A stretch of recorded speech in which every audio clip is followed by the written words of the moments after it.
morning, everyone. Good morning. Welcome.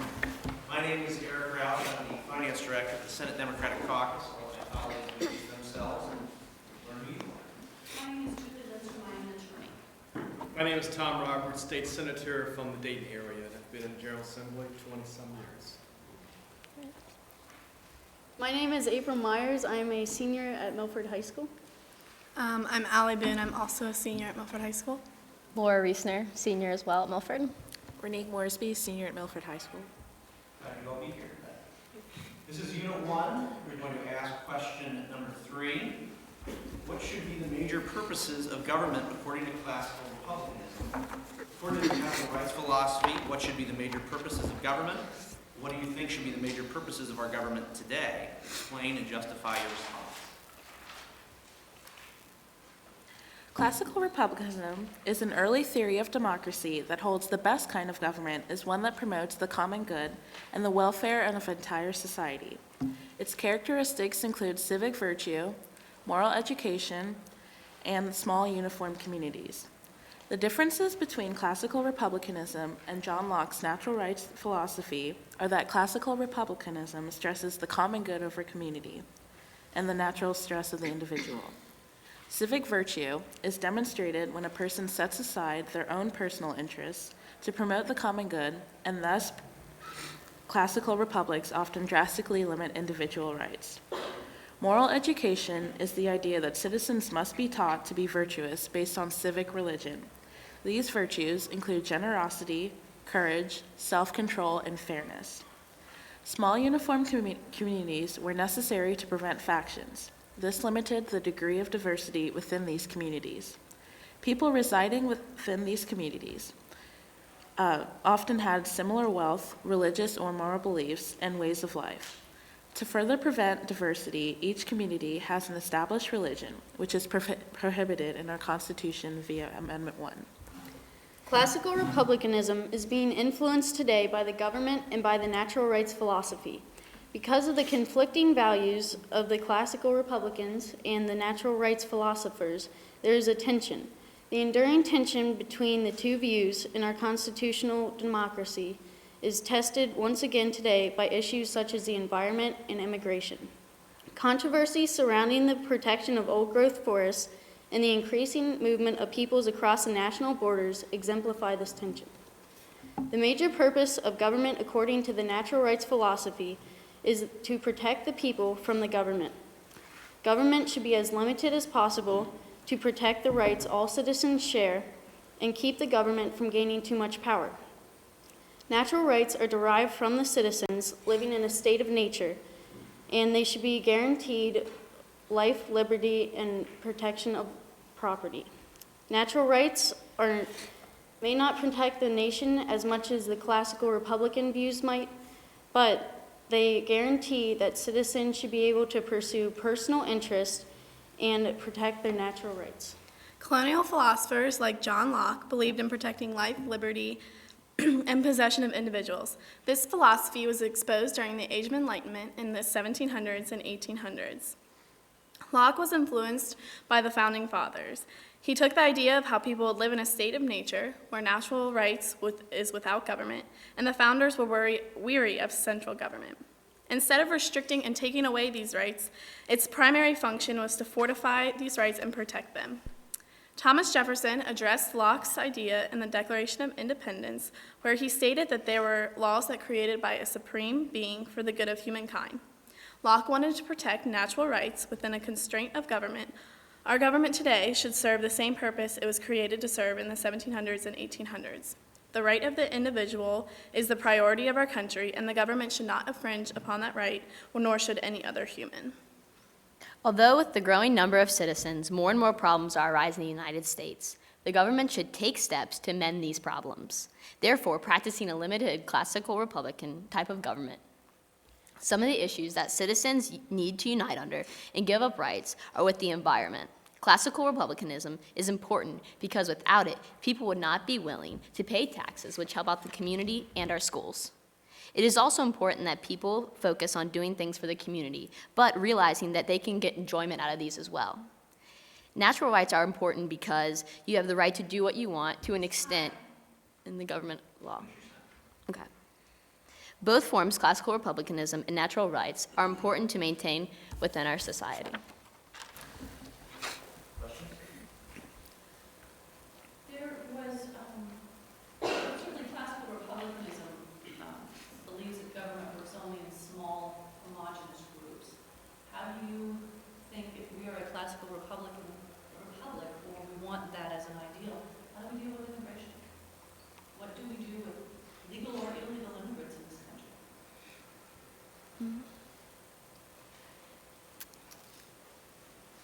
Don't hesitate to ask me to reword it if it didn't make sense. Could you reword it, please?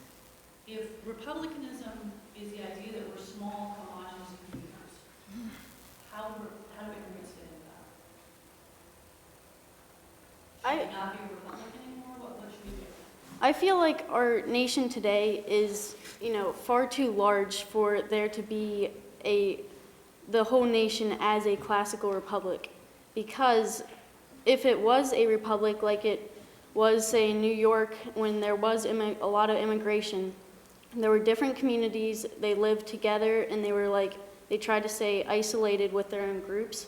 Today, I believe that, immigration, yes, the government is involved with it, and, it tries to obviously, the administration right now is trying to crack down on immigration with illegal immigrants and the workers, but our nation is far too large to, restrict different groups to different areas and isolate them from others. Also, as far as immigration, I don't believe it would fit very well in a classical Republican type of government. I feel it would match more with natural rights philosophies as far as issues of whether you should deport them if they're illegal and things like that. Those specific rights would, more have to do with the natural rights that everyone has. So I believe it wouldn't fit in very well with classical republicanism.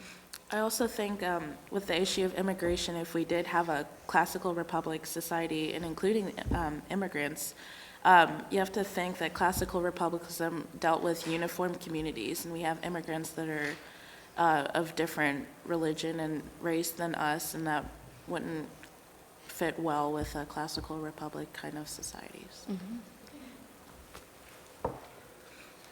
How would classic republicanism and natural rights philosophers view the purpose of education today?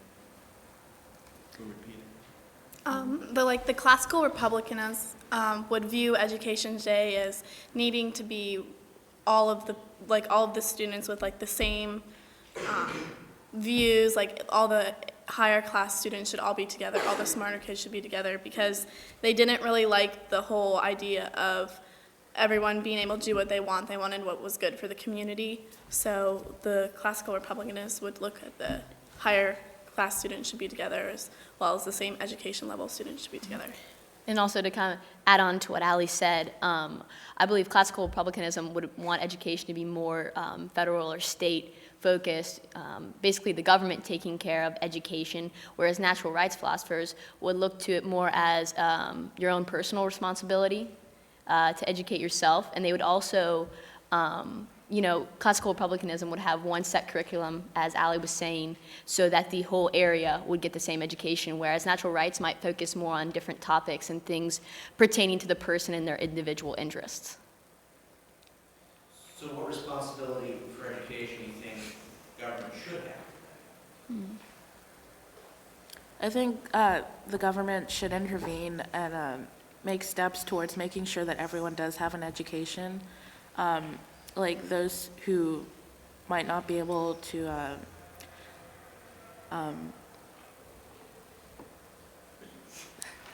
afford an education, at the college level. I think the government, it should be, if you want to achieve a higher education, the government should be able to step in and intervene on that and sponsor. Do you think the federal government should do that or the state government? I think it should be the state government, because you're dealing with the people of that state, and it should be. California offers a college education to all of its residents. Do you think that's something I think that's a good model for the rest of the states, and it provides everyone an equal education opportunity. For the lower class or lower income families that can't afford to put their child into college, I think that would be an option that each state should have. Yeah, and I believe that Ted Strickland announced that in the next 12 years, we might implement that type of system so that college education may be more affordable. Do you think a classical Republican would like that idea? Yes, I believe a classical Republican would like that idea because it's, guaranteeing everyone the same education. Yet, I think that instead of following along the lines of everyone getting the same curriculum, it should be more of a natural rights idea where you can, go off, pursue your interests, your own career choice, and gain more knowledge if you are out on that quest. Time. Thank you.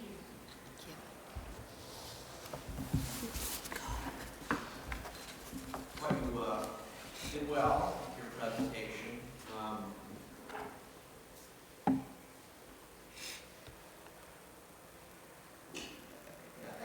I think that one comment was made that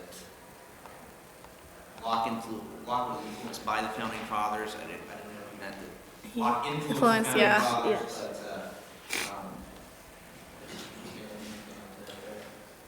I would just say as a starter, you would not have known this was your first competition in the morning. You all looked very relaxed, very comfortable with what you had to say. And don't ever hesitate. Even if a question does make sense, but you're not really sure what you want to answer, ask the judge to repeat it. You buy yourself a few more seconds, you get to put your thoughts in order. Don't just sit there and mama. Buy yourself some time, it's legitimate. I thought all of you did a great job. Allie, you said your name so quickly, I didn't get it until Laura referred to you later. So Okay. always say your name clearly, because a lot of judges like to write down your names so that later we can say, April loved your comment on this, or April, what were you thinking when you said this, that kind of. So all in all, I thought you did a lot of poise. I thought you did a great job of tying together the education question with how natural rights people would look at it, how classical Republicans would look at it. I don't see many faults. I think you look nervous, but I was impressed with how polished you were as well. I just concur, you did a great job. It's important to learn two things, the Declaration of Independence and the Constitution. I think you've done a good job in understanding the concept of both of those documents, so good luck in the competition. Thank you. Thank you very much. You seem almost as polished as the Locke is.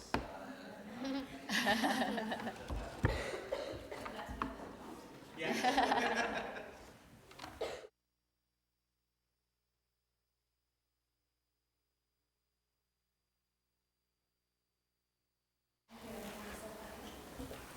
I'm Michael Les Benedict. I'm Professor Emeritus of History at Ohio State University. I'm Robert Vaughn. I'm a judicial law clerk for Justice Robert Cupp here at the Supreme Court of Ohio. Okay, and what you all have been waiting for. We have selected question 1. One of the biggest insights of our founders was that the process by which we write decisions legislating is not like the traditional one-side strategy to come to our head. Good politicians will resolutions that allow both sides to claim, if not victory, at least some gains.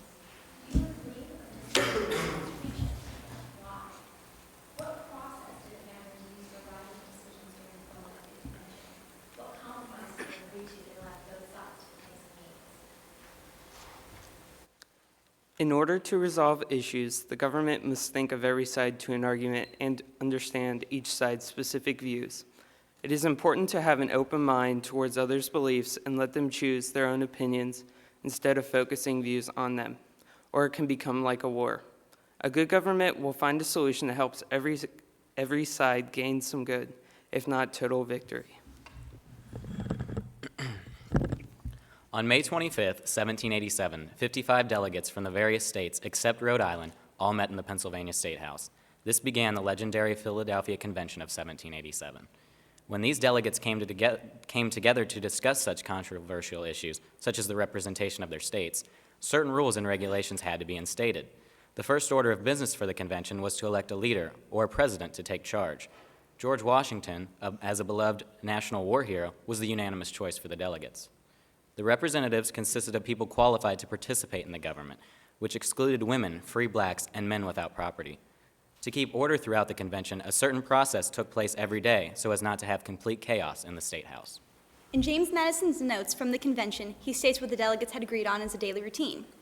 Immediately after the president shall have taken the chair and the members their seats, the minutes of the preceding day shall be read by the secretary. Every member rising to speak shall address the president, and whilst he shall be speaking, none shall pass between them or hold discourse with another.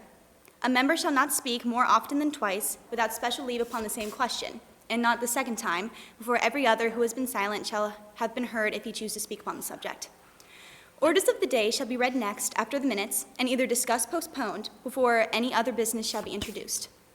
When a debate shall arise upon a question, no motion other than to amend the question, to commit it, or to postpone the debate shall be received. Dispute and compromise characterized the constitutional process, which lasted nearly 4 months. Historian Robert Middlecoff says in his book, The Glorious Cause, that the convention generated its own forces chiefly through discussion and argument.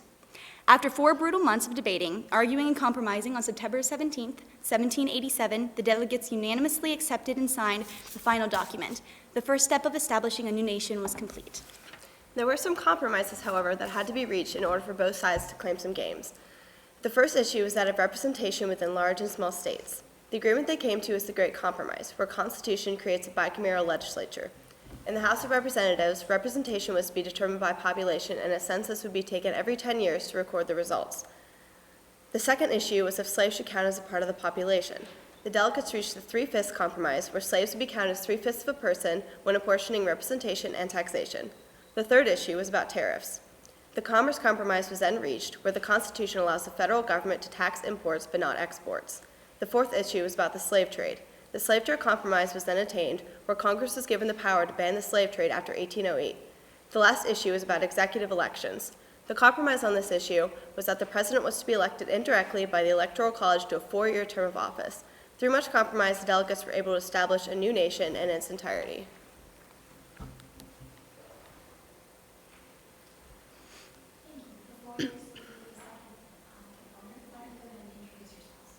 I'm Tori Schomer. I'm a senior at Milford High School. I'm Ashley Listo. I'm also a senior at Milford. My name is Zach Rizzo. I'm also a senior at Milford. My name is Devin Burrows, and I am also a senior at Milford. How do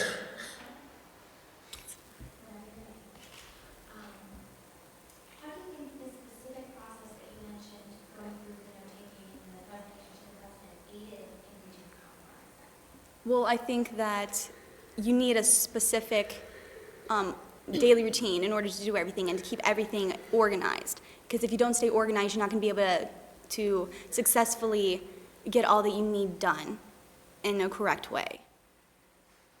Just to add to that, I think that's still exemplified today. I mean, even when you, the judges, came in, we stand up and greet you. That's part of the process. So, you know, it's still part of what's implemented today.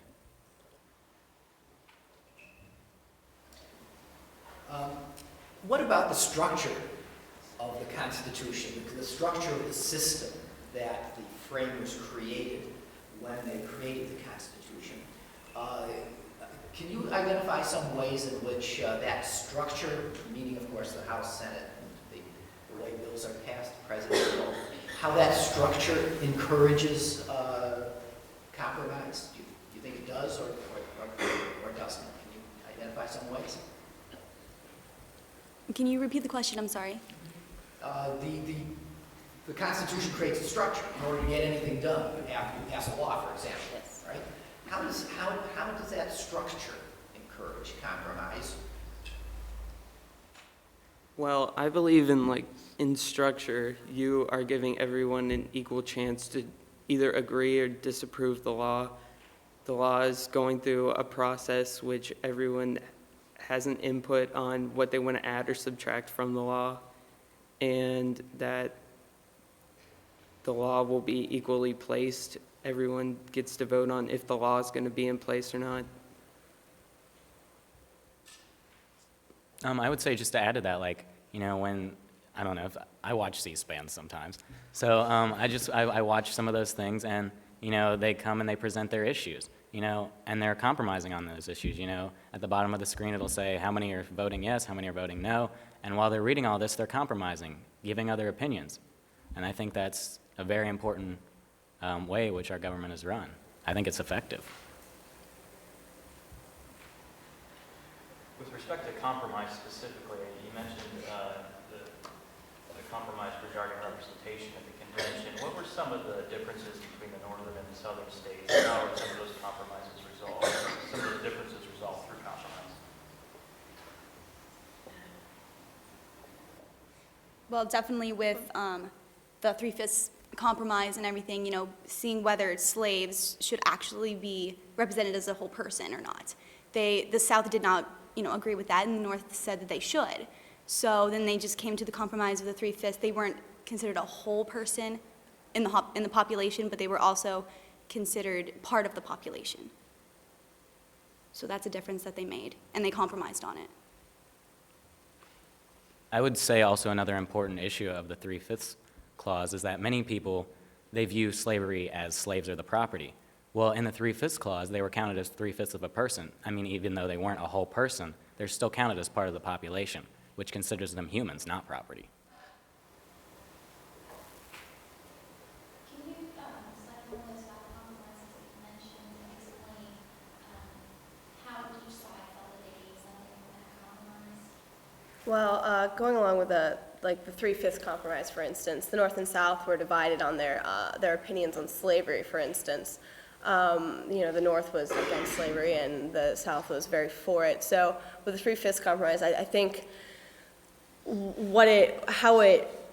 both sides got some gains from it is because though slaves weren't counted as a whole person, they were still counted as 3/5 of a person. So though it was still pretty awful for the slaves to be counted as not even a whole person, still the North was able to at least know that the slaves were being counted as some part of a person as opposed to just property. So they were still counted as part of a population. And how did the South feel that they won on that compromise? Because the South still got that win over the North in the fact that the slaves still weren't counted as a whole person, so it still was, slightly degrading to the slaves in that sense. There was another major compromise at the Constitutional Convention that we usually pay attention to, sometimes called the Great Compromise or Connecticut Compromise. What was it about? Well, it was the agreement or compromise, whatever, over a representation. And that ended up, with the Senate and then the House of Representatives, so that both small and large states both got some grounds in making decisions legislatively. Because New Jersey was afraid that their population, because they were not a big state, they were afraid that their population was not going to be represented equally. And then Virginia thought that it should be based on population because, they were a big state. So then the Great Compromise said, that there's going to be a House of Representatives about population, and then the Senate, where everyone is equal, and everyone has equal grounds in legislative decisions. Something to add to that, I would think, Rhode Island was not represented at this convention. And I think one of the main reasons was because it was the issues with population. They didn't feel like they would be represented equally. Well, after this convention took place, it proved that they would be, with the setup of the House and the Senate. Very short on time. If you could say, describe in one word what George Washington's most important contribution was to the convention. Or maybe take 2 or 3 words. I was going to say one word, oh my gosh.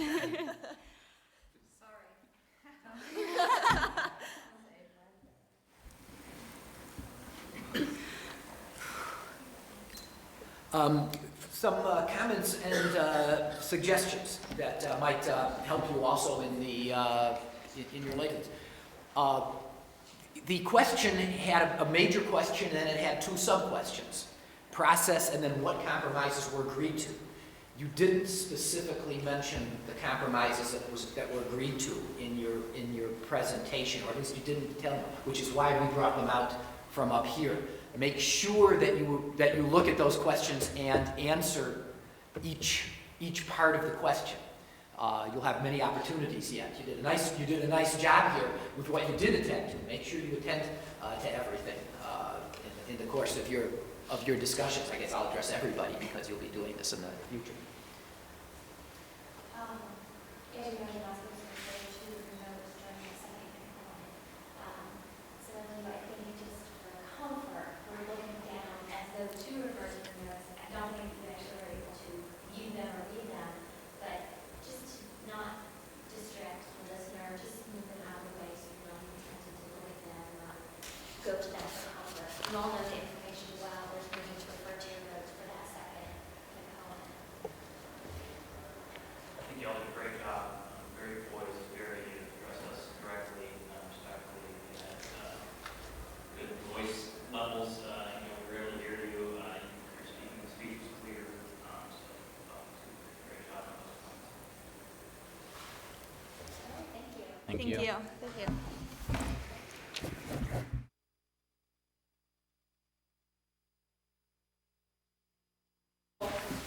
Judges will introduce themselves, and then we'll go ahead and get your names and your teacher's name. My name is Jessica Harmon, and I am mediator and hearing officer of the Unemployment Compensation Review Commission. Morning, my name is Steve Bruns. I'm an attorney for Republican. My name is Tom Friedman. I'm a domestic relations attorney here in Columbus, and I'm on the board of St. Good morning. My name is Ashley Sparrow. I'm a senior at Milford High School. I'm Katie Curtis. I'm also a senior at Milford. I'm Sean Muthig. I'm a senior at Milford High School. I'm Dana Stan. I'm also a senior at Milford. I'm Chris Biggers. And who's your teacher? Cheryl Rudder, and actually I'm the substitute teacher. They're the teacher that brought them through this whole process, just had a baby. Oh. And she's going to try to be here this afternoon's session. Okay. And you know that we don't have a timer in here right now. Yeah, that's what I was looking Here's for. Thank you. All the time we want. Maybe not. Thanks for waiting.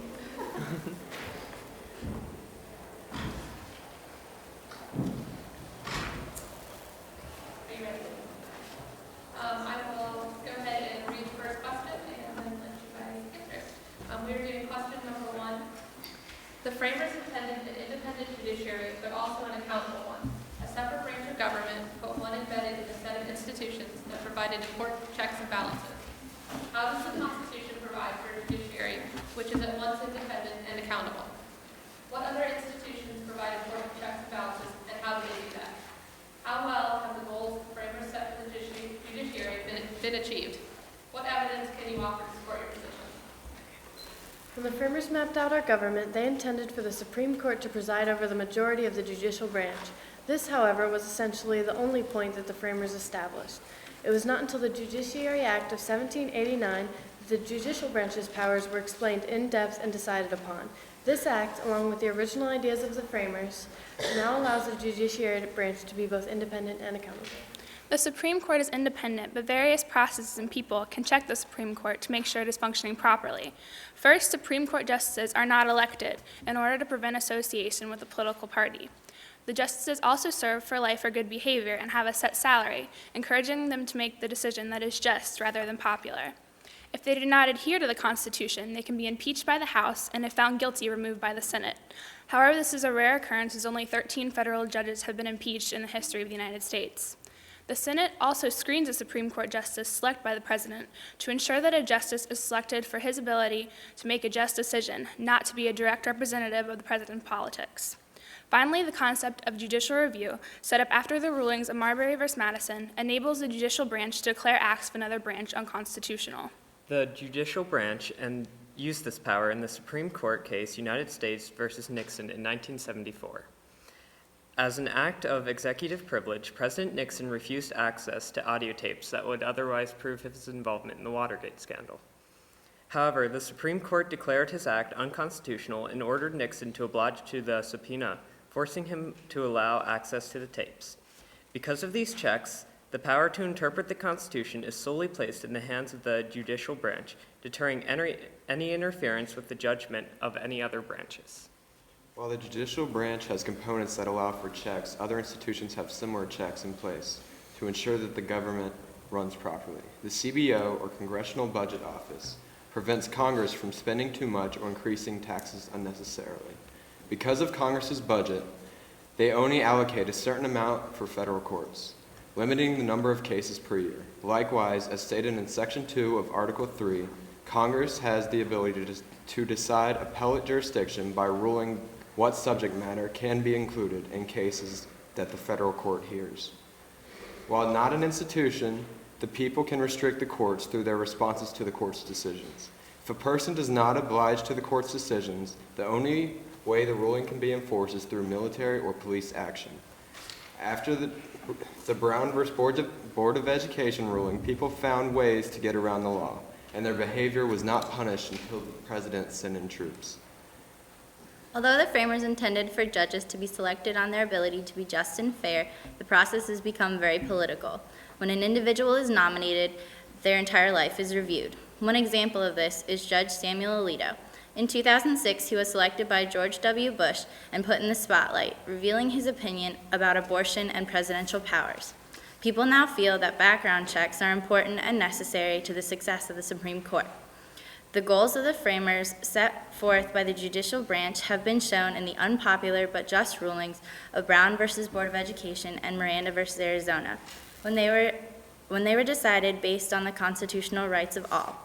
The Supreme Court justices are not to be swayed by religion or presidential politics and are completely independent and accountable for their actions, which is exactly what the framers intended.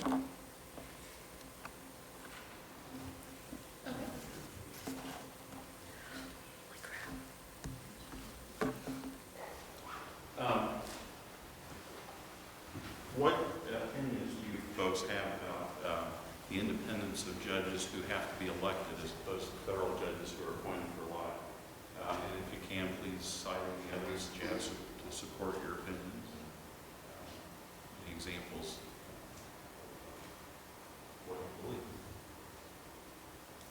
Could you repeat the question, please? Sure. Do you believe that the election of judges makes them more or less independent as opposed to federal judges who are appointed for life? I think that judges who are elected are kind of obligated to maintain anything that they might have promised during a campaign or might have promised after they were elected. They're not as independent as someone who is chosen because of their ability to be just, and more so that judges who are appointed can act for themselves and act for what they think and act for the Constitution, most importantly, while judges who are elected are more obligated to decide based on what people want or think. Judges that are elected through a political party, so they have loyalties to the party that they're elected through. While judges that are appointed don't have to have these loyalties. They're there for life, no matter what. And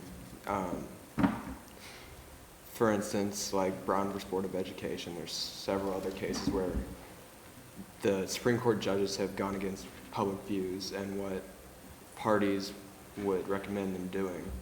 And it's because it follows the Constitution. They don't owe anybody anything. They don't have to support any cause. Say in Brown versus Board, if a judge his campaign had been funded by either cotton people or like the deal's more southern sort of businessmen, he would have loyalties to them and he would have to make them happy and not do what he felt was right or best for the country. And also to add to that, in Brown versus Board of Education, he could have also just been swayed by the majority rule and what was more the popular opinion at the time, instead of doing what he felt was best. How would you explain the power of judicial review? How did the Supreme Court acquire this? In Marbury v. Madison, the rulings of Chief Justice John Marshall, after that court case, his rulings were the basis for judicial review, basically saying that the judicial branch can check on the legislative branch in Congress and is able to declare their acts unconstitutional.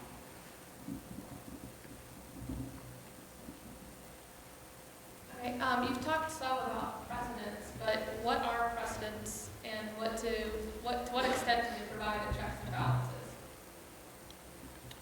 Precedence is a court case that sets a standard for how other court cases should be followed in the future. Okay. For instance, the case she was just talking about, it set up the judicial review where the Supreme Court was able to, from then on, review. Can you tie them into how they affect checks and balances?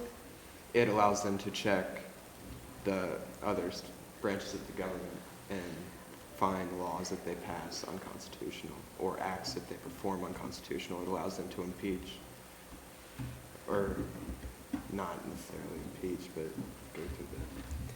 They can use the ruling of the court case to compare it to a law, and if the law goes against what they ruled against, they can kind of use that to review that law and see if it's a just law.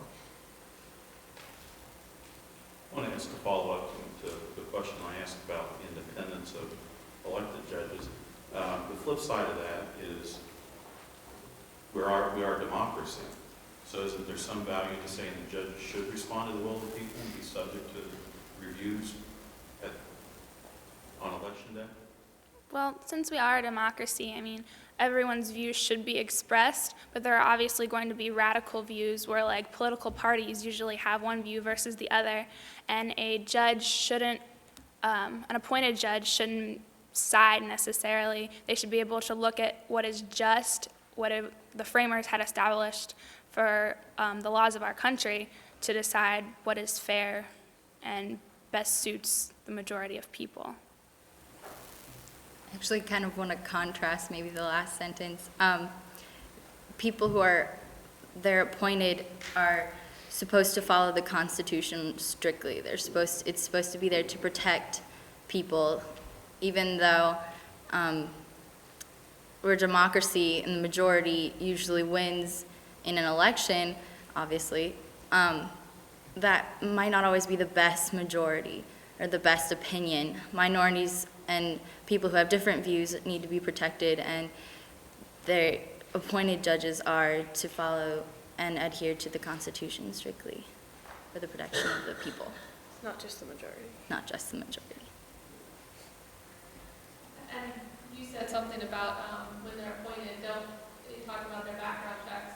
Mm-hmm. Do you feel that too much of that, the background check is looking at their political role, or, so to speak, rather than just being appointed to follow the Constitution? Time. Okay. So that's my fault here. Never know.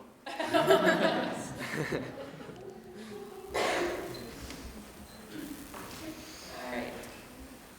Okay, first of all, it was very good. I know you guys have gotten through the first one. This is the second round, so you're probably feeling a little bit more comfortable, but it's still nerve-wracking because there's probably new people up here. I thought your presentation, the first part, went really well.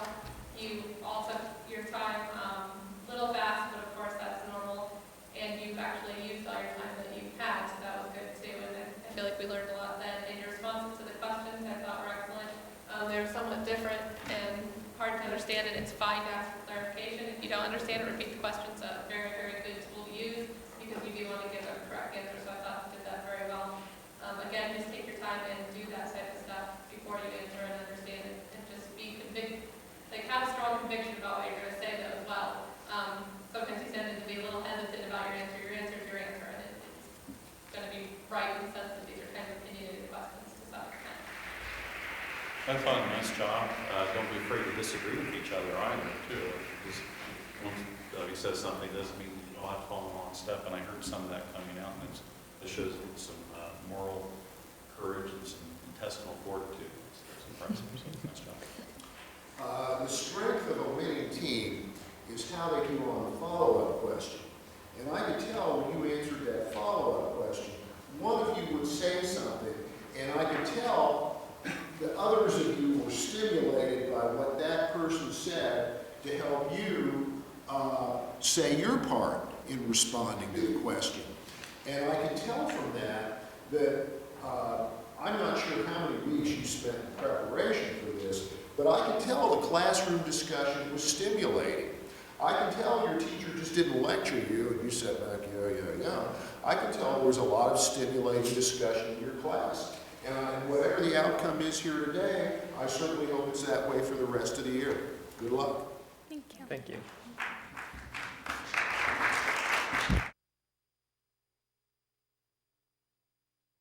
I'm a member of the Supreme Court of Ohio, and I'm a former member of the Ohio Senate. My name is Jeff Hauser. I'm an attorney practicing here in Columbus. If you would please introduce yourselves. We appreciate that. I'm Tatiana Hinks. I'm Kelsey Muldoon. I'm Max Ringwald. We have decided we'd like you to address question number 1. Of course, this is the general unit, how protection of civil rights has been developed and expanded. The particular question is, the Civil War was the contemporary equivalent of a nuclear attack on the nation, or so writes a prominent legal scholar. Do you agree or disagree? Why? In particular, what were the constitutional issues that led to the Civil War? And why were Americans unable to resolve those issues peacefully? The mid-19th century proved to be a trying time for the United States, nearly leading to its destruction.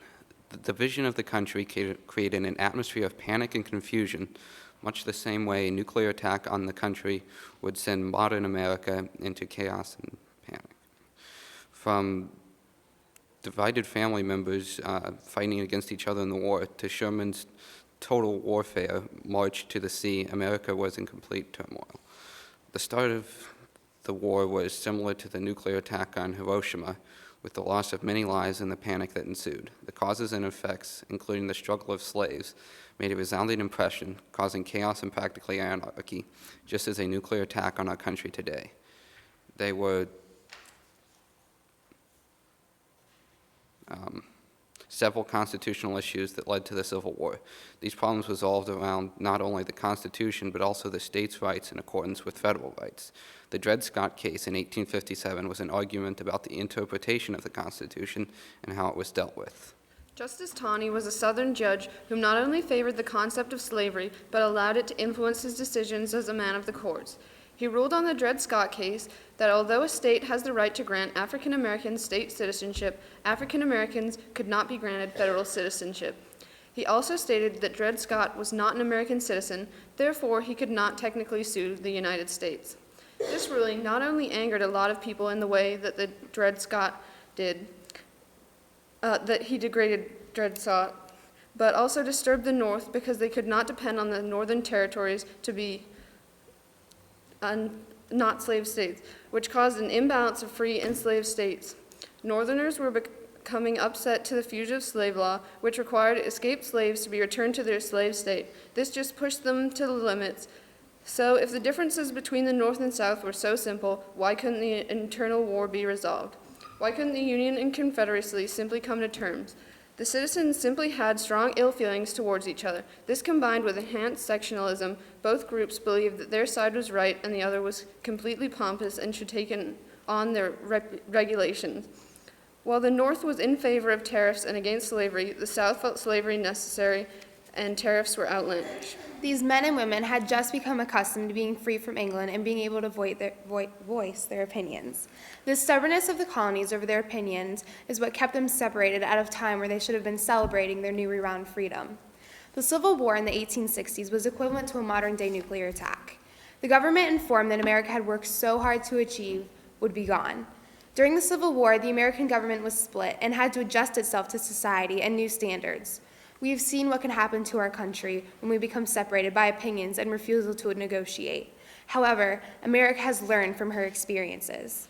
The closest event to a nuclear attack that the United States experiences were the incidents of September 11th. Unlike the past, after this horrid attack, the United States citizens joined and rallied together, helping each other through this time of national crisis. In the occurrence of a nuclear attack on the nation, there may be chaos in the short run, but in the long run, American citizens will unite under one flag and face the enemy with patriotism and the willing to fight to maintain our freedom. Freedom that we have fought each other and others so passionately to maintain. Thank you very much. Members of the panel, questions?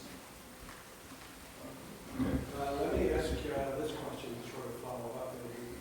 Why did the Southern states believe that the act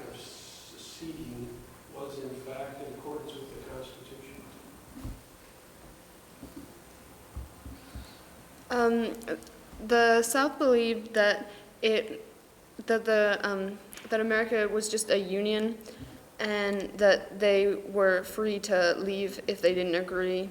And the Northerners, including Abraham Lincoln, believed that the Constitution said that the country should just be one entity and that it shouldn't be able to be separated at all. Additionally, the southern states believed that it was the states' right to grant power to the federal government and the people's rights to grant power to the state government. Therefore, if the people no longer want to be a part of the federal government, they should be allowed to withdraw their support. What do you think were the most significant costs of the Civil War and why? The most significant what? Costs. Oh, okay, sorry. I believe the most significant cost of the war was the damage inflicted on the southern states, both economically and to the population. Following the Civil War, the Reconstruction period that followed altered the landscape of the South. Without slavery, they were forced to find new ways to make a living, whether by employing their former slaves or by moving into new industry. Also, another cost that could come would be trust in the government. When you have this main government that you're supposed to trust because you just separated yourself from Europe, you shouldn't have to go to war and separate from each other in order to be able to consult your differences. So a trust in the government was lost during the Civil War, and we've been able, hopefully, to rebuild that trust over the years and be able to back it up a little bit. I'd like to follow up on, you pointed to the attacks of September 11th. And how that unified the country. One difference that's obvious is that was an attack that originated from abroad, from another country. Early in the war, Secretary of State Seward entertained the view that if we got into a diplomatic crisis with England and went to war with England, that might actually end the Civil War. The South would come back to the Union if it felt the United States was being attacked from abroad. Do you think that that should have been done, that policy should have been pursued? Would it have worked? Would it have reunified the country and have an outside enemy? I think it only would have postponed problems that later would have been brought to light. It would have unified the country for the time being, but after the war was over, you can't keep yourself in a perpetual state of war. Those issues would sooner or later have to be addressed. And as America would have fought another country, the rest of the world would have evolved too. And a world that already looked down upon slavery, as the United States was one of the last countries to abolish it, it would have put even more pressure on the United States and made diplomatic relations between the United States and other countries even more difficult. And with that, being able to postpone their differences, I'm sure they would have had difference in opinions about how to pursue the war. I mean, if you have difference in opinions of how to rule a government, pretty sure you're not going to have the same opinions on how to fight another country. So I think that being, like, they were separated and England would have been an outside enemy, but we would have had an internal war as well, like going crazy because we wouldn't have been able to decide how to handle it. Some people say that the Dred Scott decision, and this is in reference to the comment that you made before, was one of the principal causes of the Civil War. Yet the Dred Scott decision essentially ruled in favor of the South, and yet the South succeeded. So do you think the Dred Scott decision was the principal cause of the Civil War, and why or why not? The Dred Scott case, although it ruled in favor of the South, it created a lot of tension between the North and the South because they both disagreed on the ruling and whether or not it should be followed.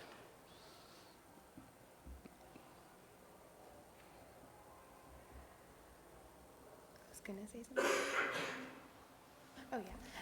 The Dred Scott case definitely angered the people in the North due to the fact that Justice Taney, being of the Southern judiciary, was very much in favor of slavery, and just the fact that the North had seen it in a court setting, and they had been like, this is seeking out to our federal government, or whatever. that they should be able to completely deny him citizenship, and that just totally angered the South. And then again, it imbalanced the slave and free states, so the North felt threatened even by the Dred Scott case, knowing that they were out of their element.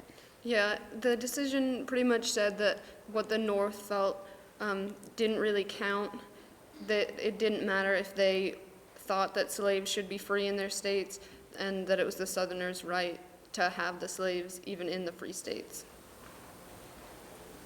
What do you think were positive outcomes of the Civil War? I think experience was a positive outcome from the Civil War. We've seen what we can do to each other when we have a difference of opinions. I don't want to say the wrong way to handle it, but we've seen how we shouldn't handle things. Succeeding from each other is definitely not a good element in government today. And so definitely experience has been able to help us with our... And of course, the abolishment of slavery. That was undoubtedly a positive outcome. We have thoughts comments? I think it showed a very good depth of knowledge of the issues. I think you did particularly well, and this is a challenge. You did particularly well when you went away from your prepared notes and had the opportunity to respond to the follow-up questions. That's not the easiest thing to do, so good job. Yeah, I would want to stress that. I thought the responses to the follow-up question were quite impressive because we threw some curveballs at you, and it was obvious from looking at you that you were, as they say, thinking on your feet. You were sitting down, but you're still thinking on your feet. And that is a sign of when you really have command of something. You guys obviously did. You came up with very thoughtful, intelligent responses to questions that, weren't obvious ones. And frankly, you could tell that you had not anticipated, and that made it all more impressive. I agree, and I think it was nice when we played off of each other. One would give an answer, and the other would add a little something more to it that the children were working each together as a team, but you're also thinking separately. I think that was very nice.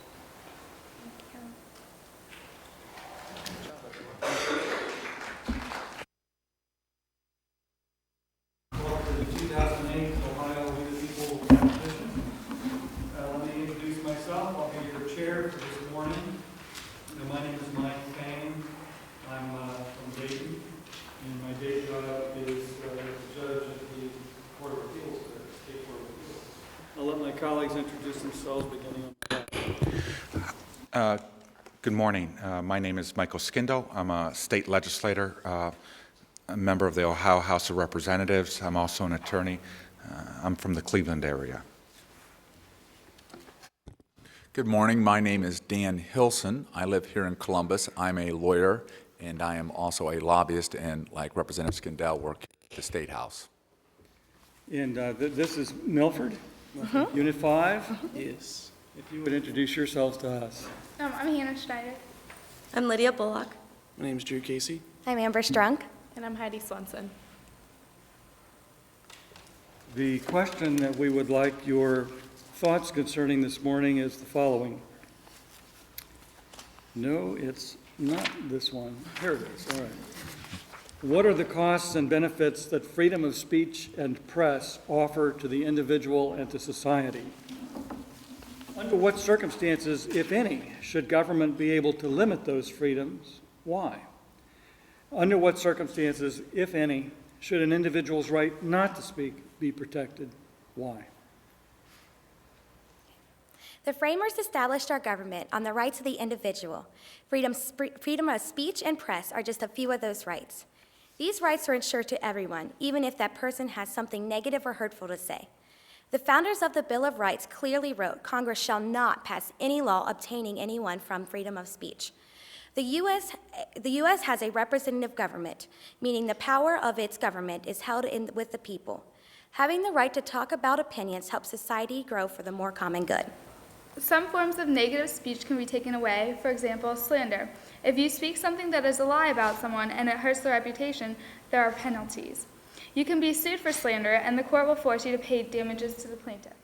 Symbolic speech is another example of free speech. For example, during the Vietnam War, a group of high school students in Des Moines, Iowa, wanted to wear black armbands to protest the war. They were forced to take them off and were punished. Mary Beth and John Tinker felt their First Amendment rights were violated and took the case to the Supreme Court. The court ruled in favor of the students, thus giving them the right to wear the armbands. Your right not to speak is also just as important as your right to speak. For example, you cannot be forced to say the Pledge of Allegiance in public schools. In 1943, a Supreme Court case, West Virginia State Board of Education versus Barnett, the school board expelled students for refusing to say the pledge because of religious beliefs. This case ruled in favor of the students and overruled a former case 3 years prior, Minersville versus Gobitis. The Supreme Court decision in 1943 ensured your right not to say the pledge in public schools. Freedom of press has a lot to offer to society. The people can read and hear about issues, and these topics and stories will be unchanged and not manipulated by the government. This way, the public will have the truth and know exactly what is going on. There does, however, need to be certain boundaries. For example, the U.S. does not need someone who gets top secret information about where our men are during wartime or a plan of attacks that could jeopardize our soldiers' lives. Restrictions should come into effect when the press gives the enemy a blueprint of our movements or our battle plans. An example of this happening would be Geraldo Rivera, a journalist in Iraq who received information about a plan of U.S. troop movements. Rivera reported the future troop movements on national television, which compromised the operation and forced the government to intervene. The costs to this freedom being taken away are explained by the Brandsburg v. Haynes 1972 case, where the court refused to create a constitutional right for journalists to refuse to testify when subpoenaed. The reporter privilege was not yet established, and the creation against increase of subpoenas on the media was unaffected. Several journalists were jailed for such acts, one of which includes the famous case of Judith Miller, a journalist who was jailed in 2005 for contempt of court. This continued until the results of Richmond Newspapers versus Virginia 1980 came back, and reporters were granted the freedom to gather any news about the government without interference. This is a benefit from the way things used to be, because the government might not be able to manipulate the press by forcing the publishers to give up their sources. They discourage the publication of anything bad about the government. However, now the publishers have immunity from that, and they are protected by the shield laws. We can truly have a free press, and our people can know the truth about our country, world, and anything else anyone can come up with. Okay, thank you very much. I would like to inquire, I'm not sure I understood if it was offered, what would be the costs to society of having freedom of the speech or freedom of religion, of the press? What are the societal costs of maintaining those freedoms? Well, for example, if everybody's entitled to free speech, and like sometimes people will say really hurtful things to people, and they're still entitled to that right. And like before the Civil Rights Act, people were really said mean things about African Americans, and still today they do. And But adding what Amber said, even though that is a negative thing, they're still protected in their right to say that, which is an important point. Would you like to do a follow-up? Yes. In some of your examples, you've referred to some events that have occurred since 9/11. One of the things that we have seen, we dealt with in the General Assembly, and we've seen in the press, is situations in which religious organizations believe that because we are a godless country, we are losing soldiers, whether in Afghanistan or Iraq. And this, to get the point across, groups from these religious organizations will protest at a funeral of a lost soldier. What conditions do you think time, place, and manner restrictions should meet in order to be valid? Well, for example, you were saying how soldiers' funerals, how they protest at the funerals. Time, place, and manner that's a time of respect for the person who's died, and that in the effect that you have the opportunity to protest where you please, and but that pushes it the limit because it's taking away someone else's right to their grieving over a lost loved one. And having people there protesting the fact that they were in the war and that they were there is not appropriate for the time. One follow-up. Do you think that the state has the right to totally ban such protest at funerals? I think they should have the right to do that because it is a funeral is more of a private family matter or friends and family, whereas when people have the right to protest around their funeral, it's degrading to the family. And it's not a public affair where a protest would be appropriate. Mr. Hilson. I heard one of the comments is that everyone is entitled to free speech. Does that freedom run so far as to allow someone to knowingly give misinformation if they're not under oath to tell the truth? Can someone knowingly give wrong information? Let's say they're being questioned or being asked for their viewpoint. Is that a freedom of speech? They're under oath? They are not under oath. Not under oath. Well, that could go along with slander. I don't know. Probably, yeah, slander and spreading lies about someone. But I think as long as you're not saying negative things about other people and hurting their reputation, it's fine. They are protected under the right, but they can also be sued for it if the person that they are hurting or their lies are impacting wish to sue them. Just as a follow-up, let's assume it's simply someone's asking for someone's opinion on something, and it's not slanderous, it's not hurting somebody, but they are knowingly giving false information. Is that a freedom of speech? I think so. Yes. To what extent does the freedom of speech, or the press for that matter, implicate the freedom of persons to have access to the speech? I mean, thinking of the internet and even a non-governmental organization like Google that's so pervasive. To what extent does that implicate the right of persons to have access to those media? Like the government access to what someone says, or like... I was thinking more of the government's ability to restrict the access of individuals to that media. To the internet or media. To encourage or require a large access provider like Google. No, the government should not have any kind of restrictions according to Google. The government wanted to, or asked Google to give them any results of searches for like bomb makers post 9/11, and Google came back and said, no, that's our right, we're not giving that out.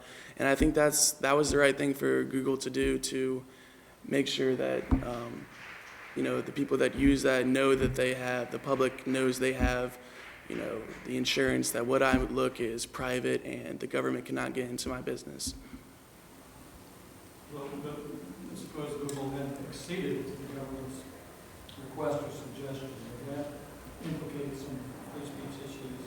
Yes, I think there would be a great uproar of people. I think that people would feel that their right to privacy would be violated in that matter. I couldn't look up anything I wanted without the government interfering with me, and I would feel. Okay, well, thank you very much, and maybe your classmates will join me in congratulating you for the job well done. And we'd like to offer some criticism that we will be I want to congratulate all of you. I thought you all did a fine job. There was, I thought, great interaction among most of the group, and it's good to see that participation. We're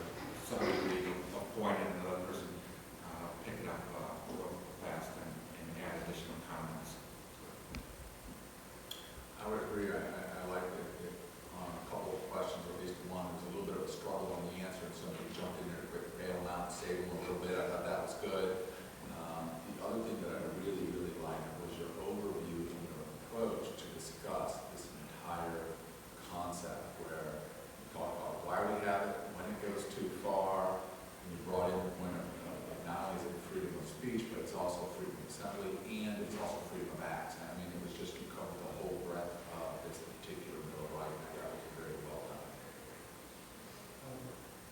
I thought when Mr. Hilson asked you his question about the right to lie in a non-perjury context, that was sort of, you hadn't anticipated that question. And so I saw you thinking in real time, and I'm always impressed when somebody can do that and do it well. I was impressed with your response to that. The fact that you, Amber, thought occurred to you, well, because slander could be one candidate for dealing with that. But you all, I think every single one of you were willing to commit to the position that, yeah, people have a right to lie unless there's some other provision that's not clear. Slander or again, job well done, and congratulations, and with the rest of you well. Thank you. Thank you. Morning. Good morning. Welcome. I'm Mike Schreffler. I'm the Curriculum Director for Perry Local Schools in Canton, Massillon, and I'll be the chairperson for this session. I'm going to let my colleagues introduce themselves, and then I will let you introduce yourselves. I'm State Representative Dan Stewart from the Ohio House District 25, which is here in Central Ohio. I have part of the university, Short North, West Side, and German Village areas here in Columbus. I'm Christine Raphael. I'm an attorney at the Supreme Court of Ohio, the Family Law Program Manager, and I help courts with juvenile and family programs. Okay, would you like to introduce yourselves to us? I'm Mabel Torres. I'm Stephanie Howes. I'm Jacob Holland. All right, let's begin. In Federalist 37, James Madison argues, energy in government is essential to secure against external and internal dangers, and to prompt the beneficial execution of the laws that are part of good government. What do you think are the major external and internal dangers today which government ought to address? What provisions of the U.S. Constitution would enable governments to address those issues, and what are the proper limits to an energetic government? In the United States, we as citizens are forced to face both external and internal dangers. The most prominent external danger is the reliance on foreign oil. This is not the only danger. There is also the internal danger of lack of health care. The biggest external danger that America faces is our reliance on foreign oil. America's oil consumption has drastically grown over the years. In 1970, America's dependence on foreign oil was just 10%. As of the end of 2004, this dependency has raised to 65%. At the current rate of unchecked import growth, the Americans will be 70 to 75% reliant on foreign oil by the middle of the next decade. This is a national security issue. One minor disagreement with one of the nations supplying with us with oil could possibly leave us without our main source of fuel. Whether it be through some alternate source of energy or finding more oil in the United States itself, the government must get this crisis under control before it's too late. The greatest internal danger faced in America is the issue of health care. The United States is one of the only industrialized countries that do not have universal health care. As of 2004, there were 45.8 million Americans without health insurance. This is a drastic increase compared to the 39.8 million in 2000. Our government only pays for 44.6% of health costs. Other countries pay for much more, such as in the United Kingdom pay about 85.7% of health costs. As it states in the preamble of the Constitution, it's the government's responsibility to provide for the general welfare of the nation. The government must ensure a healthy nation. The government can provide for the health of the nation through universal health care. When the nation is faced with dangers, its government is responsible to protect the nation. Even though this is the government's duty, it is not easy for the government to protect the nation from dangers. As seen in cases of FDR's New Deal, some citizens in the country feel the government becomes too energetic. FDR's New Deal set forth plans to bring the country out of the Great Depression through relief, recovery, and reform. The New Deal was a plan to help the economy, yet some felt that the government was being too energetic. Some critics of the New Deal claim that it did not redistribute the wealth to the nation, and the New Deal was instituted to salvage capitalism. This shows that even when the government steps in and attempts to take care of the dangers we as citizens face, people claim the government is overstepping boundary. This makes it very difficult for the government to solve problems. Energetic governments can be helpful because they bring about needed change, but there should be limits to the government's power so that they do not become tyrannical. These limits can be seen in our Constitution through the checks and balances system of government, which makes sure that no part of government attains too much power. Another limit is that people vote for the representatives, making the government accountable. These limits are very important to help a government from being too energetic and ultimately tyrannical. Okay, very nice job. Okay, at this time, the panel of judges will ask you some extra questions. I want to follow up. I'm going to break out of my mold from earlier this morning and follow up with some specific questions about your discussion this morning. My first question is, how does the lack of health care, how is that a threat, an internal threat to the nation? Go. The government, our health care is not very well, and other governments in the world have health care. Their economy does better.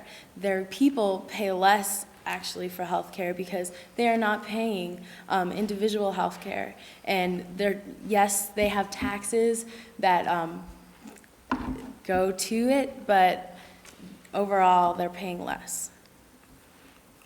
It's also a crisis because if there's no health care health care is expensive, and a lot of people, whether they be in poverty or they just can't afford health care, if they don't have health care, they can't get medical assistance. Like if they contract a disease or get injured or something, they are not able to provide, the health care needed to make them healthy again.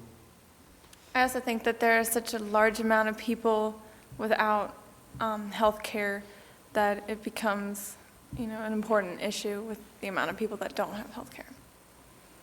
And I just had one more follow-up question. You gave the example of the New Deal as government being too energetic, or the potential that the New Deal could be argued as an example of a government being too energetic. Would not some people view universal health care as an extension of the New Deal, and therefore be an extension of an energetic government? Yeah, the New Deal, yes, it did do a lot, and some people did view it as too energetic. But the government did need to step in, or else it would just go in a downward spiral that the country was in. And today we face healthcare, and healthcare is also a spiral. We're going in this circle that people are paying so much for healthcare they can't pay for other things, and that is going into the cycle of hurting our economy. And overall, we're just, as we grow as a nation, the healthcare problem is just growing and growing, and it's hurting us more and more as we go on.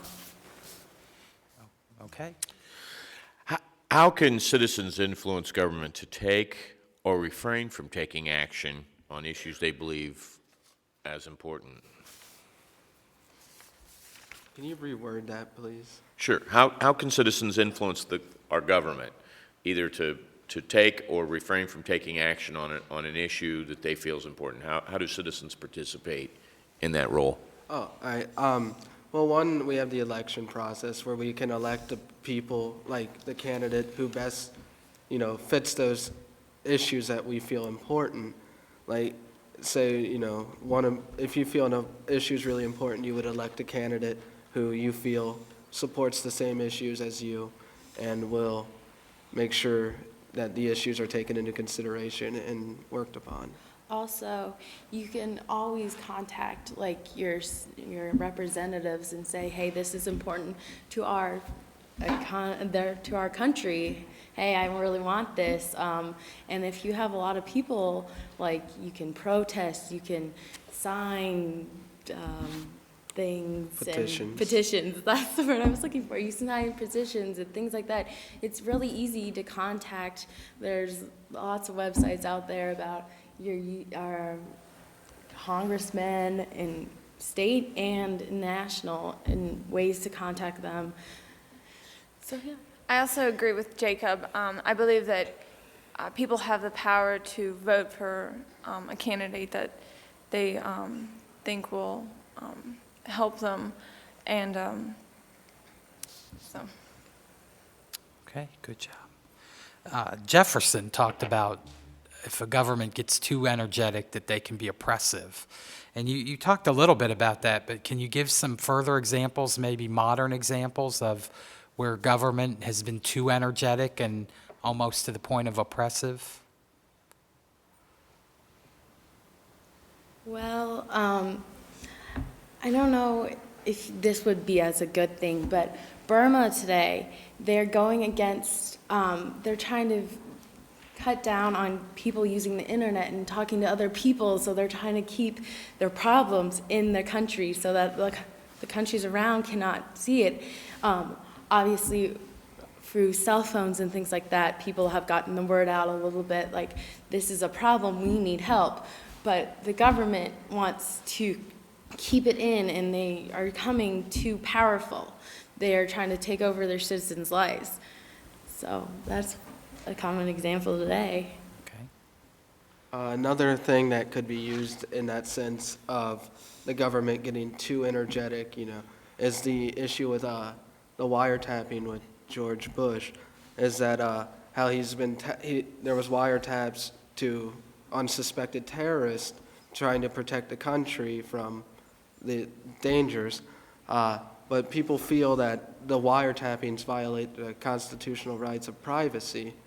So it shows like the government trying to protect the people, but going about it too energetically and getting too involved in matters they shouldn't be involved in. Okay, time's up. Thank you. Okay, at this time, we'll have some comments from the judges. Good. You did really well, and I like how you set up your examples up front for internal and external threats. But when you got to the follow-up questions, you were prompted to give more examples, and what you could try to do is kind of come back around during your main presentation where you start out, and then bring everything back around, bring your reasoning back around. Does that make sense? You start off really strong, and then in the middle, and you can kind of bring your current examples of universal health care being not being too energetic, kind of tie what you start out with at the end, and you might not get so much prompting for additional examples. Does that make sense? Yeah. Okay, I'm sorry. Good point. I would just add to that, too. I think those were two good examples of external and internal, and you did come back to them at some point. I think it might be helpful to add some additional examples to flesh that out a little bit more, so that there's a clear understanding of external and internal. Maybe use more than one example, but I thought you did a good job. I would agree with both of my colleagues. Very interesting examples. Certainly, government has a role in oil and healthcare, no matter which way we go, and those are very important issues to us today. And as well, I thought you could have given a few more examples. There's some big issues where we might think that government, the gentleman here started to talk a little bit about wiretapping and the Patriot Act and things of those nature, but all in all, nice job.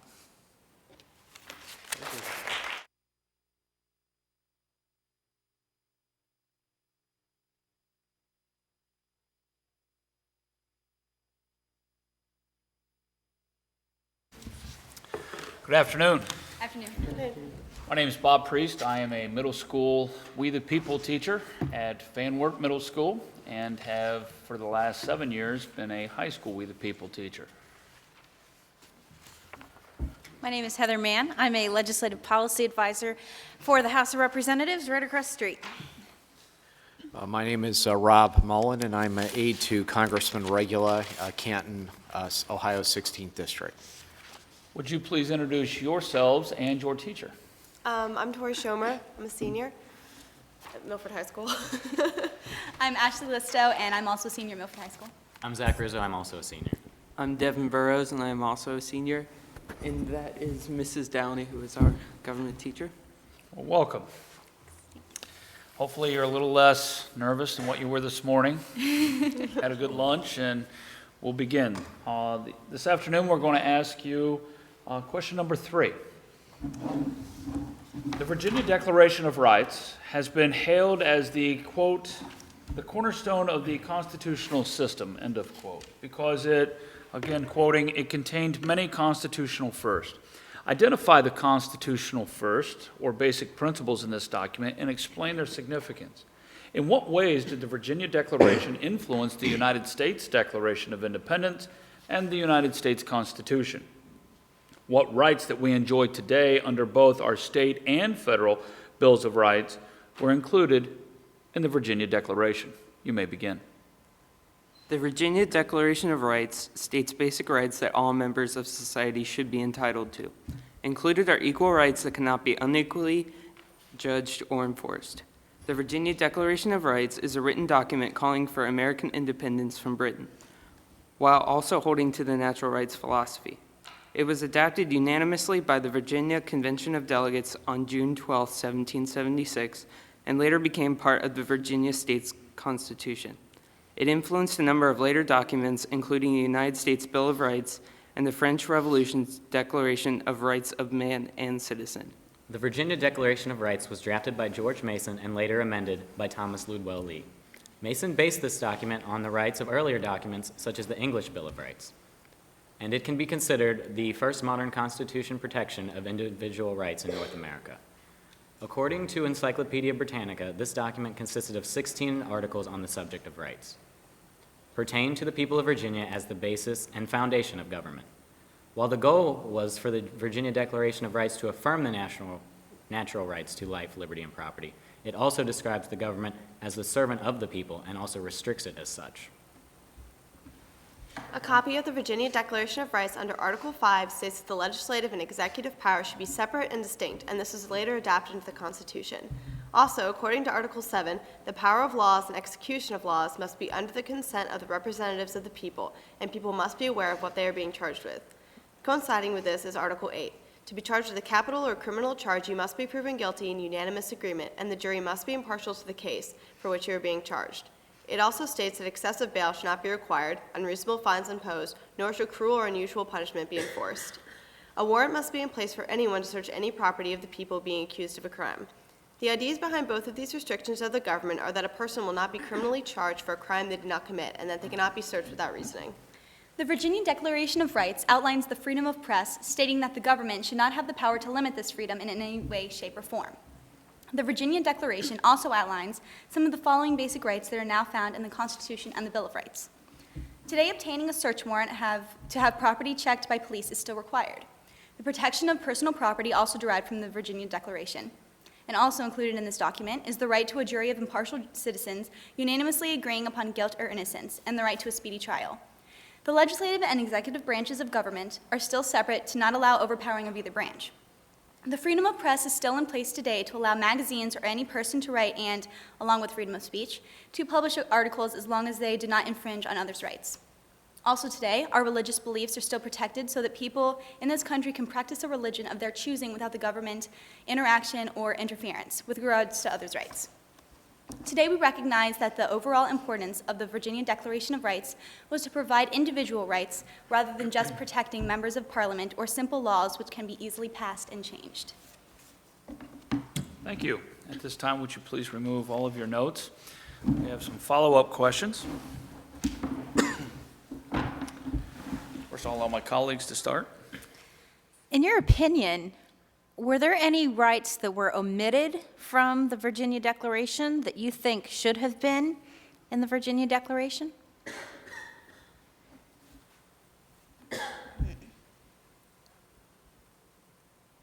Could you repeat the question? Were there any questions that were left out of the Virginia Declaration of Rights that you think should have been in there? Well, I mean, women's rights and African American rights and any minorities' rights were not expressed in it. I mean, yes, everybody and every citizen should have the same amount of rights, and that's how it is today. However, it wasn't thought of that back whenever it was being written. The Virginia Declaration of Rights was being written. Exactly. Times were different then. You know, people held certain discriminations against certain people for, you know, whatever reasons. Like the North and the South were divided against slavery and things like that. So it just wasn't really an issue that was going to be covered thoroughly and have a compromise reached by everyone. How do these rights originate? Do they come from nature, from the people themselves? Was it clear in your study of the Virginia Declaration of where these rights come from? I would say they were based vastly on the natural rights philosophy of the rights to life, liberty, and property. I think there's a direct translation in the Virginia Declaration of Rights because it states that those are included. Did you find evidence that it supported the notion of popular sovereignty?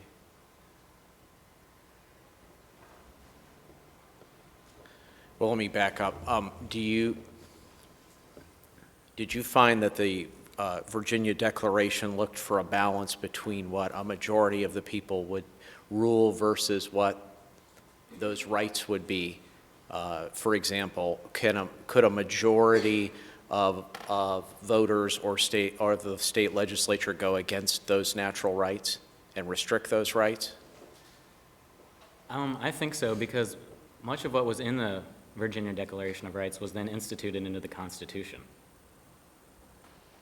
If I could piggyback on that statement, and looking at the comparison, based on what was just stated, that rights in the Virginia Declaration were then carried over into the Constitution. Let's take that a step further.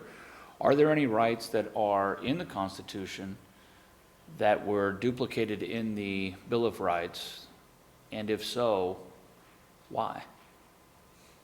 The freedom of speech and the freedom of religion were copied into the Constitution because they believed that as a whole nation, we should have these rights, not just Virginia when they wrote the Constitution.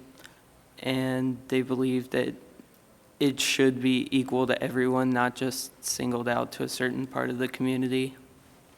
And in my opinion, freedom of speech is one of the most important rights because it really it leads to the rights you have, like freedom of religion and freedom of press and things like that. It really all connects because of freedom of speech, so it's a very important right to have. And along with that, I mean, coming from the repression that England had on them before the Revolutionary War and before, you know, we became independent and everything, they were repressed so much with, you know, their freedom of religion and freedom of press and freedom of speech. And I think that was so important to the colonists that they wanted to make sure that that was a big deal in, you know, their Bill of Rights and their Constitution and their declarations. So, and it's so important today, and it's so important, it was so important back then too, because it was very important to them as citizens of a free country to be able to speak out against the country if they don't think that their rights are being protected.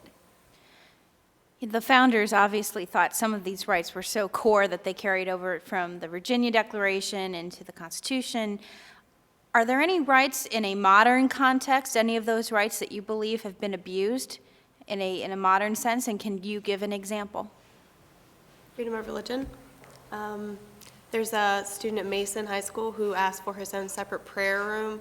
I think that's kind of a violation of, you know, your freedom of religion. I think it's sort of imposing on other students in that sense, how he needed a separate room for his prayer at school where he could have just done it in any place.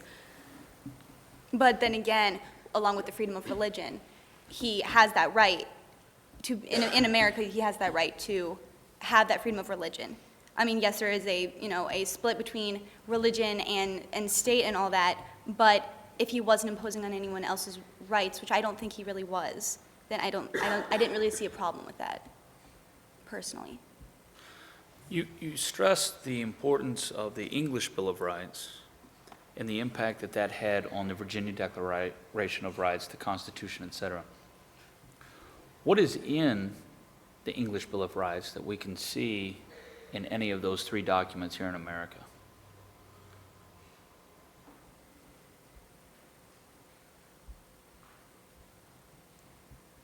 Well, there's the, they had a kind of habeas corpus type mention in their Bill of Rights. And I mean, it wasn't as important as it over here, because, you know, over here in America, and whenever we were setting up habeas corpus, we made sure that everything was going to be enforced. Over there, it wasn't as enforced, so that was a big deal, I think, also, to having the Bill of Rights and the Declaration and everything.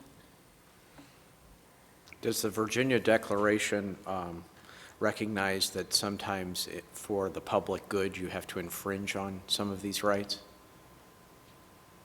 I think it took that into consideration, but such as with the respects to search and seizure, you know, you have to be proven guilty unanimously and things of that nature.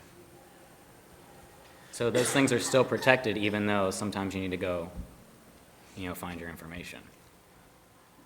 I know we're short on time, before we run out, if I could get something clarified, and I wasn't sure what I heard.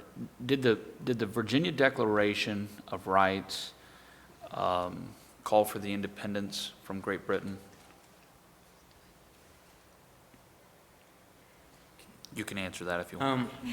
I mean, well, I think the Virginia Declaration of Rights, it did, because in the Declaration of Independence, which was what that was for, it said, we hold these truths to be self-evident, that all men are created equal and are, you know, given the rights to life, liberty, and the pursuit of happiness. That's a direct translation to what the Virginia Declaration of Rights is all about.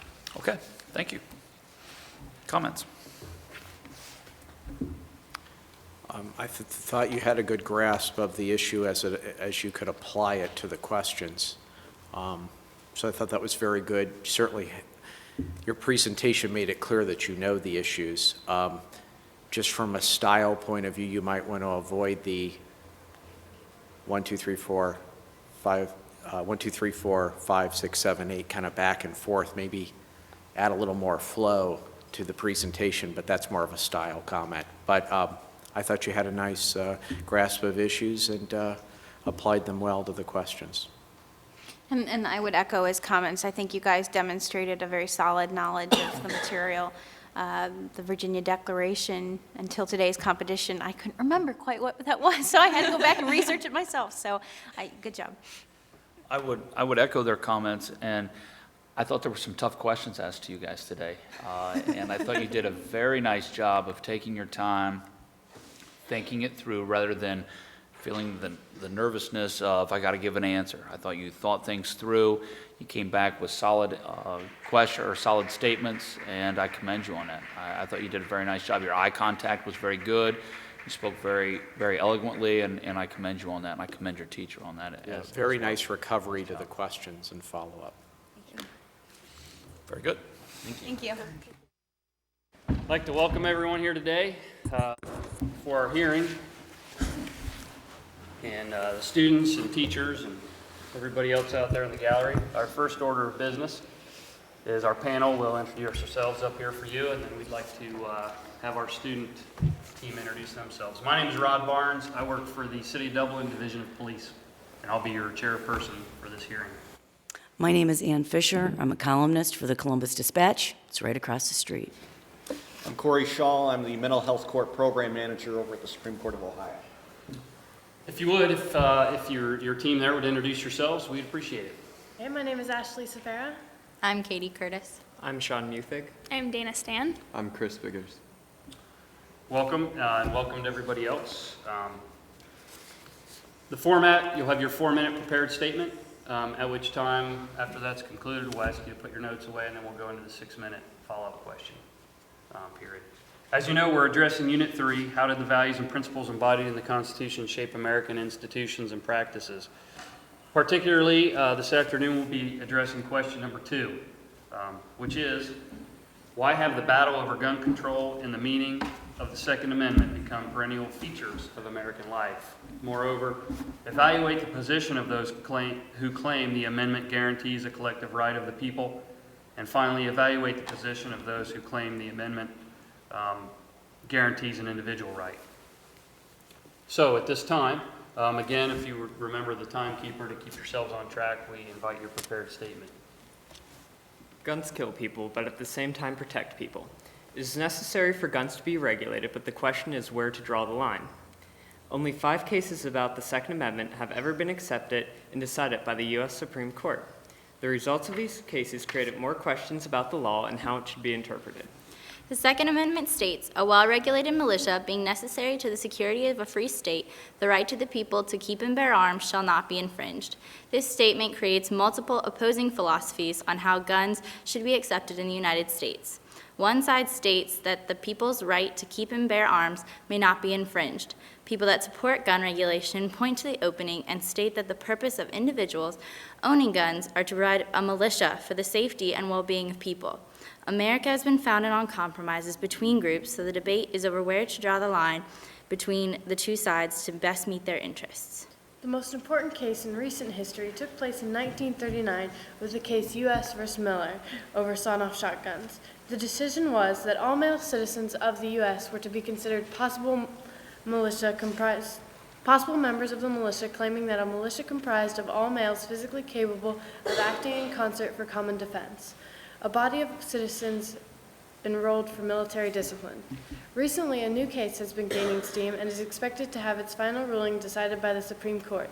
District of Columbia v. Heller is an issue of whether the residents of D.C. can own handguns. The District of Columbia Firearms Regulation Act of 1975 limits the ability of residents, except active and retired law enforcement officers, from owning handguns and requires that rifles and shotguns be unloaded, disassembled, or bound by a trigger lock. The proponents of gun ownership are the National Rifle Association. Created in 1871, the NRA has been the biggest supporter of unregulated gun ownership. The NRA claims to be the proud supporter of the Second Amendment and believes that guns in the proper hands under the right teachings are perfectly harmless. To prove this, they have been the biggest supporter of gun education in recent years. On the other hand, the Brady Campaign to Prevent Gun Violence believes it is unreasonable to expect everyone to be properly taught to use guns, and that not regulating guns creates more possibilities for felons and murderers to gain access and cause harm with these weapons. Both groups are gaining support for the upcoming case that will try and decide this dispute and create a precedent that should be followed in the future.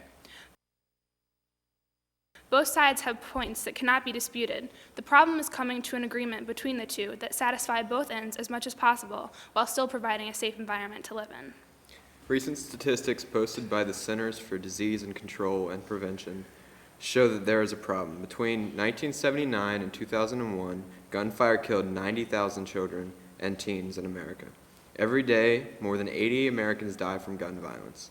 Americans for Gun Safety produced a 2003 report that reveals that 20 of the nation's 22 national gun laws are not enforced.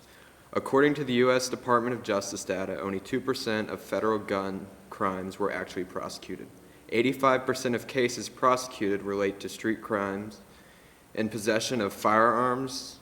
Ignored are laws intended to punish illegal gun trafficking, firearm theft, corrupt gun dealers, lying on criminal background check forms, obliterating firearm serial numbers, selling guns to minors, and possessing a gun in a school zone. Even places that mandate registration present issues. Over a 2.5-year period, at least 9,976 convicted felons and other illegal buyers in 46 states obtained guns because of inadequate records. According to the FBI, the Uniform Crimes Report in 2005, about 68% of all murders, 42% of all robberies, and 21% of all aggravated assaults that were reported to the police were committed with a firearm. Something must be done to resolve this situation, yet neither side seems intent on compromising. All right, thank you. Nice timing. So at this point, we'll ask you to put your notes away, please. We're going to go into our follow-up question period and hopefully have some good dialogue and learn some more about this topic. So I'm going to defer to my colleagues to start us out with our questioning.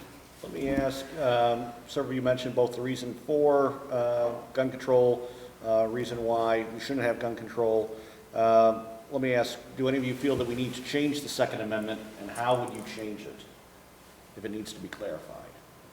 I think just the wording of it is kind of vague. It doesn't really state whether the interpretation can be either they're created to have a militia or to protect themselves.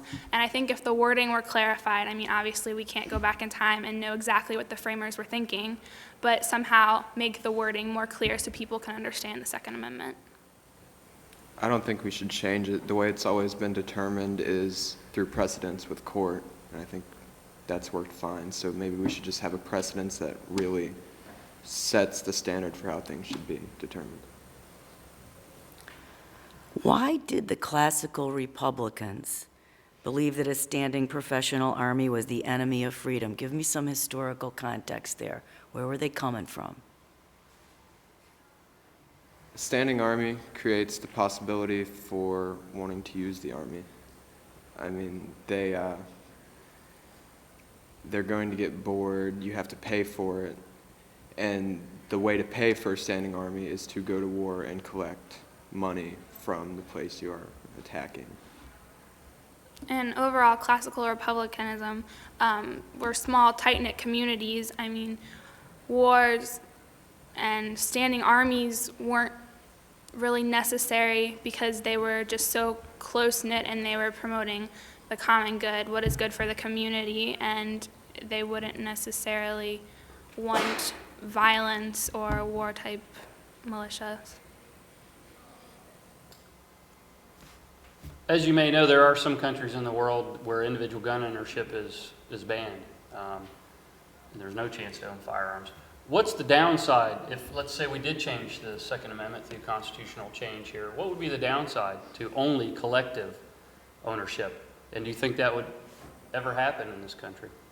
I think one of the downsides of that would be that a lot of people would obtain firearms through illegal means.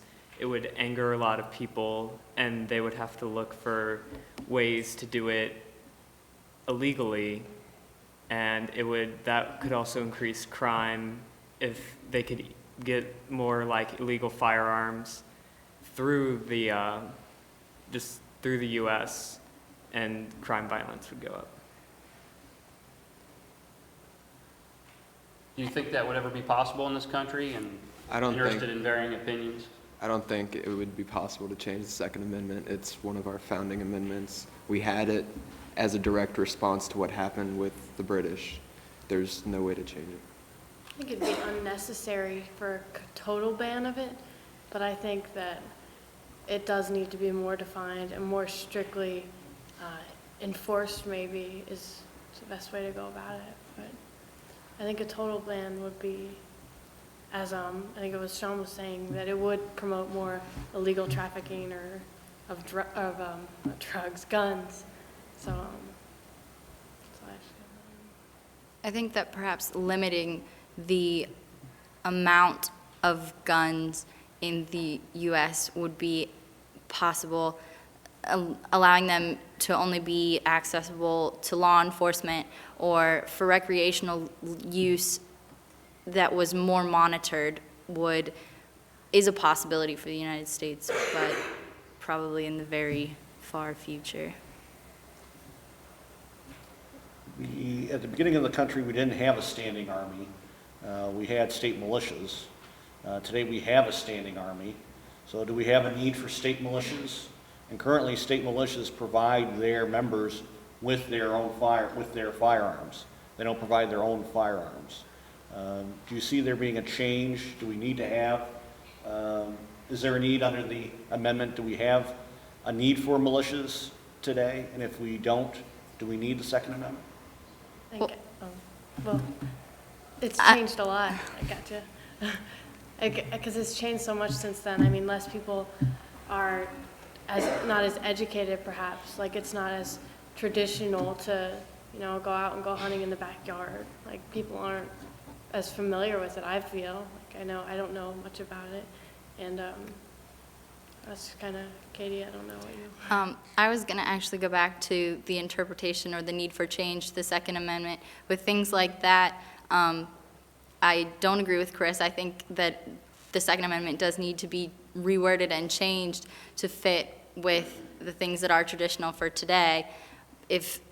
Because state militia are issued their firearms, they don't need to have their own. They don't need to have unregulated firearms in their possession. And with a standing army, there's really no need for unregulated gun issue.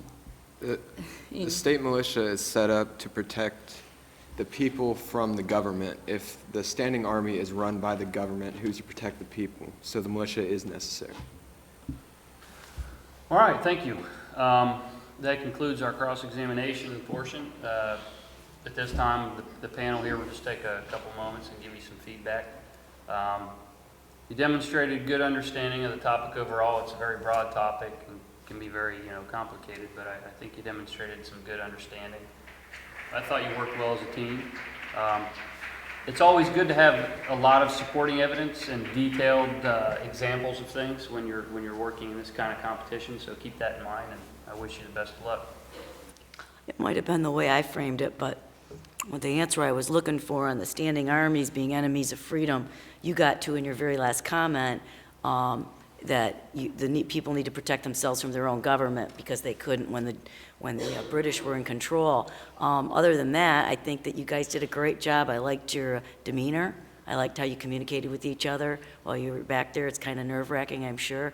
And you did a good job. Your opening statement was very, very thorough. And I loved all the facts and all of that factual context from current events that you brought to it. It was very different than what I've heard yet today. Well, you did a good job in terms of communicating. You weren't unanimous in what you were necessarily articulating, but I think that's good. I don't think as a team, I don't think the team needs to necessarily be all on the same page, but what you did was you backed up what we were saying and you tried to give good reasoning behind it, and all of you participated in the question and answer period at the end there in terms of offering insights, and you seemed to work well in terms of doing that, even though you didn't necessarily all agree. You were all very concise with what you were saying and reasoned in what you said. So, excellent job. All right, thank you, everyone, and good luck. I guess there's a little distance here, but there's nothing in the middle, so we're kind of stuck this way. But let me know if you can't hear. My name is, first of all, welcome. Good afternoon. Welcome to We the People. I congratulate you on participating. Whether you win or lose, you still end up getting a lot out of this. So take a deep breath, relax. It's almost over, and we promise not to be too hard on you.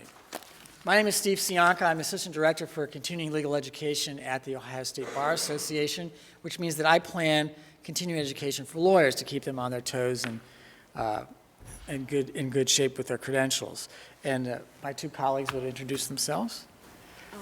I'm Rhonda Satazalo. I work at the Ohio Department of Education. My office is the Office of Educator Preparation, and we keep colleges and universities who prepare teachers on their toes. And we work with their accreditation, and they have to keep their licensure programs up to date and that sort of thing. And I'm Pierce Reed. I'm an attorney that works for Justice Maureen O'Connor at the Ohio Supreme Court, who you may have already seen today. All right, if you would, the three of you would introduce yourselves so we get to know who you are, and state your name and what grade you're in. I'm Tatiana Hinks, and I'm a senior at Milford. I'm Kelsey Malday, and I'm a senior as well. I'm Max Ringwald, and I'm a senior as well. Okay. Well, this afternoon we're going to do question 2, and I will read that for you. How and why has the Equal Protection Clause of the 14th Amendment proved to be one of the most effective tools for social and legal change in the United States? And following that up, has the 14th Amendment enhanced the importance of the Bill of Rights? If so, in what ways? What responsibilities of citizens, if any, are implied by the right to equal protection under the law? You may begin. The Equal Protection Clause of the 14th Amendment proved to be one of the most effective tools for social and legal change, as it inspired people to stand up for their rights and create laws to support them, influencing the government to treat everyone equally. The 14th Amendment changed the lives of many different groups of people, including African Americans, women, the poor, and others. The Civil Rights Movement used the Equal Protection Clause of the 14th Amendment to gain rights for African Americans. In 1896, Plessy v. Ferguson established the separate but equal doctrine. In 1954, Brown v. the Board of Education of Topeka, Kansas, overturned this decision with the help of the Equal Protection Clause of the 14th Amendment. As African Americans gained constitutional rights and federal protections, Jim Crow laws and black codes were created by southern states to impede their progress. Section 1 of the 14th Amendment ensures that the state and local governments will follow federal law. The women's movement also gained momentum from the Equal Protection Clause, as it stated that all people should have equal protection of the law, and this included women. This helped to propelling the case for women and ended with the ratification of the 19th Amendment, stating that the right to vote should not be denied based on sex. In Harper v. Virginia Board of Elections, the Supreme Court ruled that poll taxes violated the Equal Protection Clause. Subsequently, Congress passed the 24th Amendment to eliminate poll taxes. This helped the struggle that the poor faced in the legal system, granting them an equal say in the government by allowing them to vote. These legal changes led the way to social change. As the law was there to support them, the minority groups that had gained rights were able to use their rights with protection from the government. The Equal Protection Clause helped to give equal protection between the states. Roe v. Wade declared the law against abortion in Texas violated the Equal Protection Clause, as women in other states were granted the right to privacy on this issue. The 14th Amendment has enhanced the importance of the Bill of Rights, as it has proved to be one of the most effective ways to guarantee those rights for all people. The 14th Amendment clarifies that due process of law does not only apply to the federal government, but to the states also. This forced the states to guarantee due process to all people equally, regardless of race or social class. This includes procedural due processes, guaranteeing the rights stated in the Bill of Rights, as well as substantive due process, which prevents the government from interfering in areas of life that are not of its concern. The right to due process of law reinforces the amendments in the Bill of Rights that contain rights of the accused. In Gideon v. Wainwright, the Supreme Court ruled that state courts are required to provide counsel for defendants in criminal cases for those who could not afford one. This also helped provide equal rights for the poor. There are many responsibilities that are implied by the Equal Protection Clause. Citizens must abide by the laws and make sure that the government is providing equal protection. Each person should know their rights to assure that they will not be taken advantage of. Everyone should be willing to fight for their rights and ensure that the government will not take them away. Groups like the ACLU try to ensure that the government does not take away rights. Each citizen should feel their responsibility to fight for their rights too. Citizens are responsible for keeping up to date with current events also. They should know history in order to continue equal protection. The Supreme Court case, Loving v. Virginia, said that Virginia had no business prohibiting interracial marriages. This parallels the contemporary issue of same-sex marriage. They are not granted the same rights based on their decision of whom to marry. We must use our power as voters to cause political change and enact social change.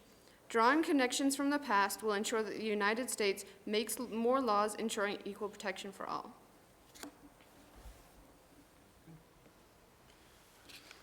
Okay.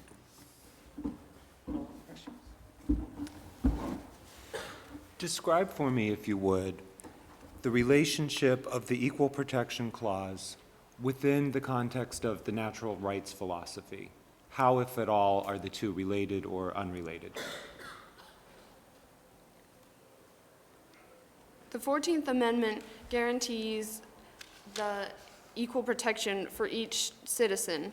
So the natural rights philosophy was all about the individual, and it kind of guarantees those individual rights for life, liberty, and property. Just to play off what she just said, natural rights based on, again, the individual, just like you do what you need to do to make sure that you have the best for yourself, and the Equal Protection Clause makes sure that you have the rights for your individual self and are able to practice those rights and are educated and know what they are. Thank you. Can you tell me the difference, or what is the relationship between Equal Protection Clause and the principle of limited government?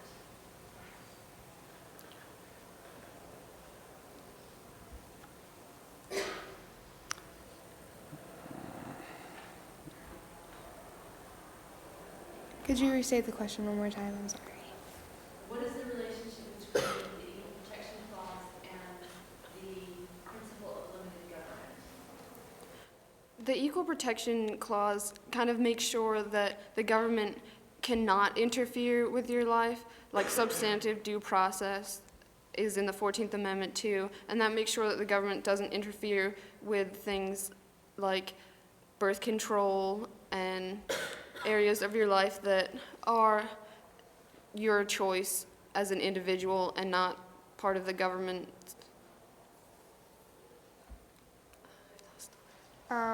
Playing off what she just said again.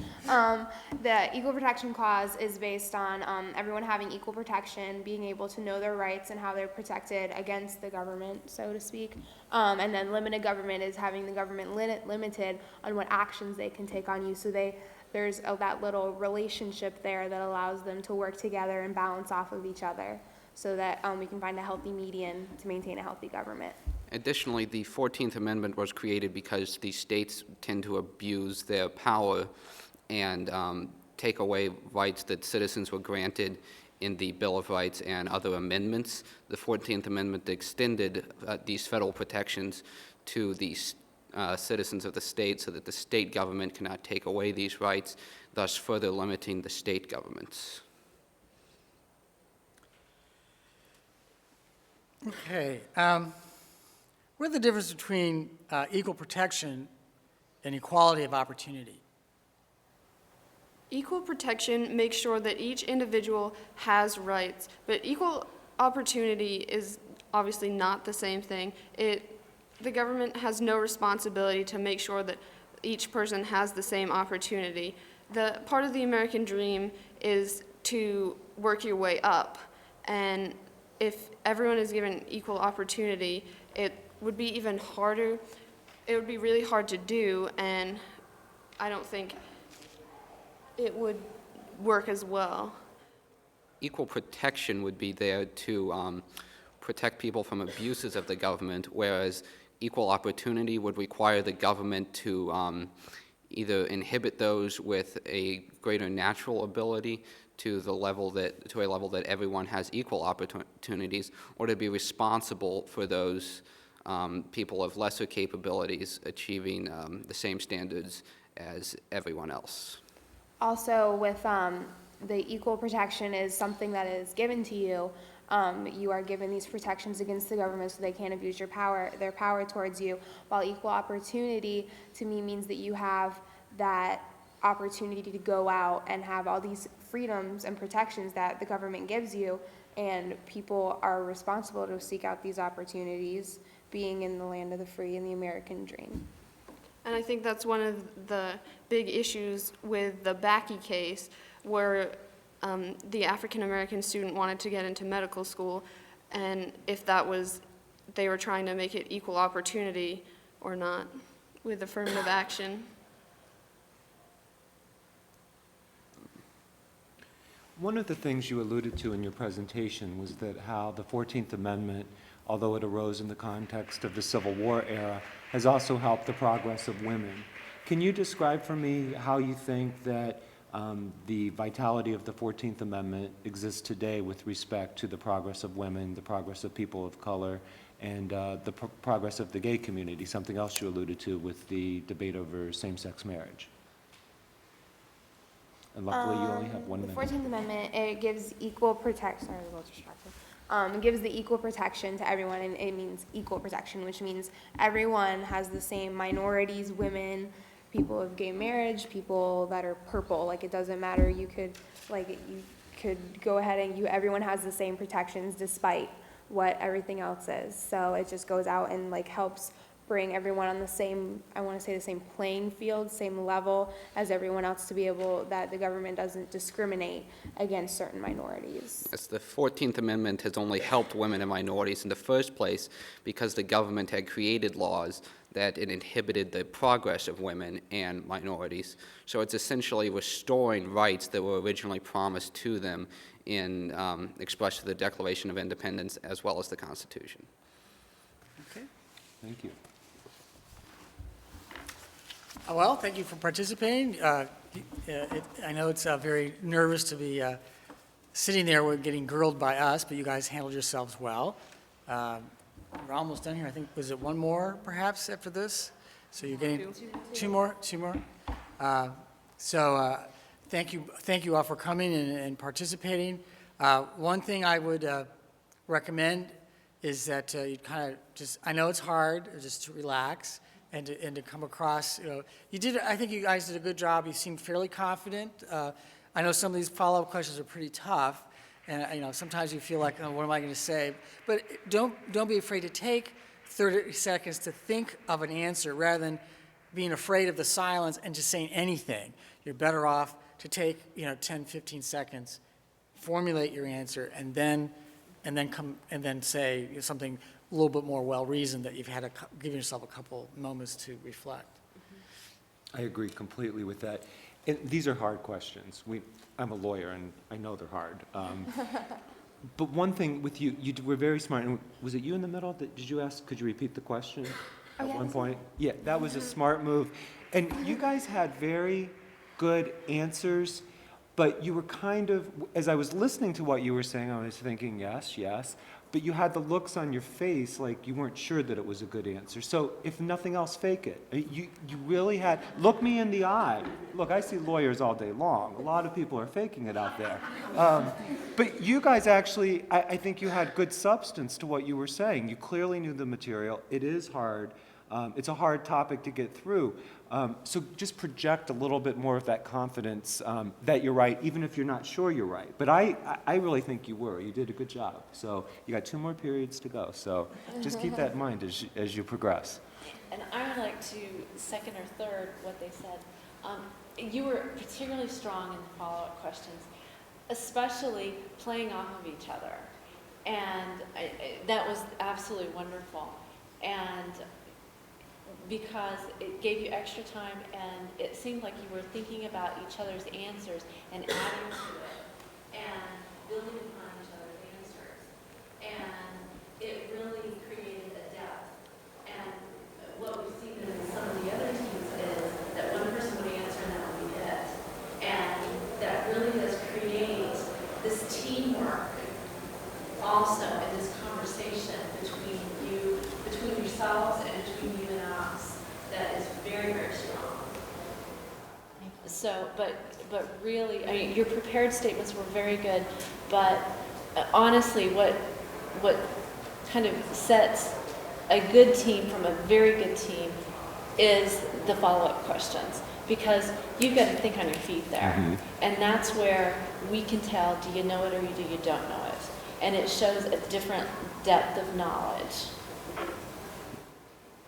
So you're to be commended, your teachers to be commended. This is stuff we feel very strongly about, and we hope that this is a lifelong love and passion that you have for civic education and civic mindedness, because we really do feel strongly about this too. So thank you very much for all of the time and effort that you put in. Thank you. This is Milford? Yes. We're in the right spot. Great.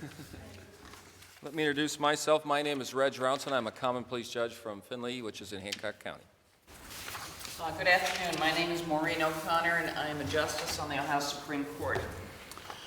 Good afternoon. I'm Ed Krause. I'm a mediator on staff with the Ohio Commission on Dispute Resolution and Conflict Management. Would you be kind enough to introduce yourselves for us? I'm Hannah Schneider. I'm Lydia Bullock. I'm Amber Strunk. I'm Heidi Swenson. And I'm Drew Casey. Very well. We're here to discuss Unit 5. What rights does the Bill of Rights protect? And we're going to ask you question 3. Question 3 reads, evaluate the claim that the jury system brings the common sense of the community to bear on the laws of the state and the nation. How does the U.S. Constitution and the Constitution of your state guarantee the right to trial by jury? What is the relationship of the right to trial by jury to the natural rights philosophy and to the principle of limited government?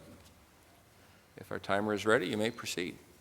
The government gives right to a trial being judged by a jury of a citizen's peers, where the jury makes a decision of the guilt by the information provided in the trial.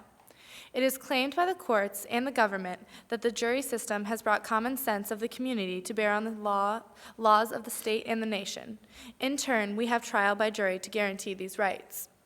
Natural rights philosophy is the idea that the rights we are entitled to at birth, such as freedom of speech and press, are provided to each person, allowing everyone to pursue life, liberty, and justice. Limited government was created to protect natural rights and was made not to interfere with other aspects of life.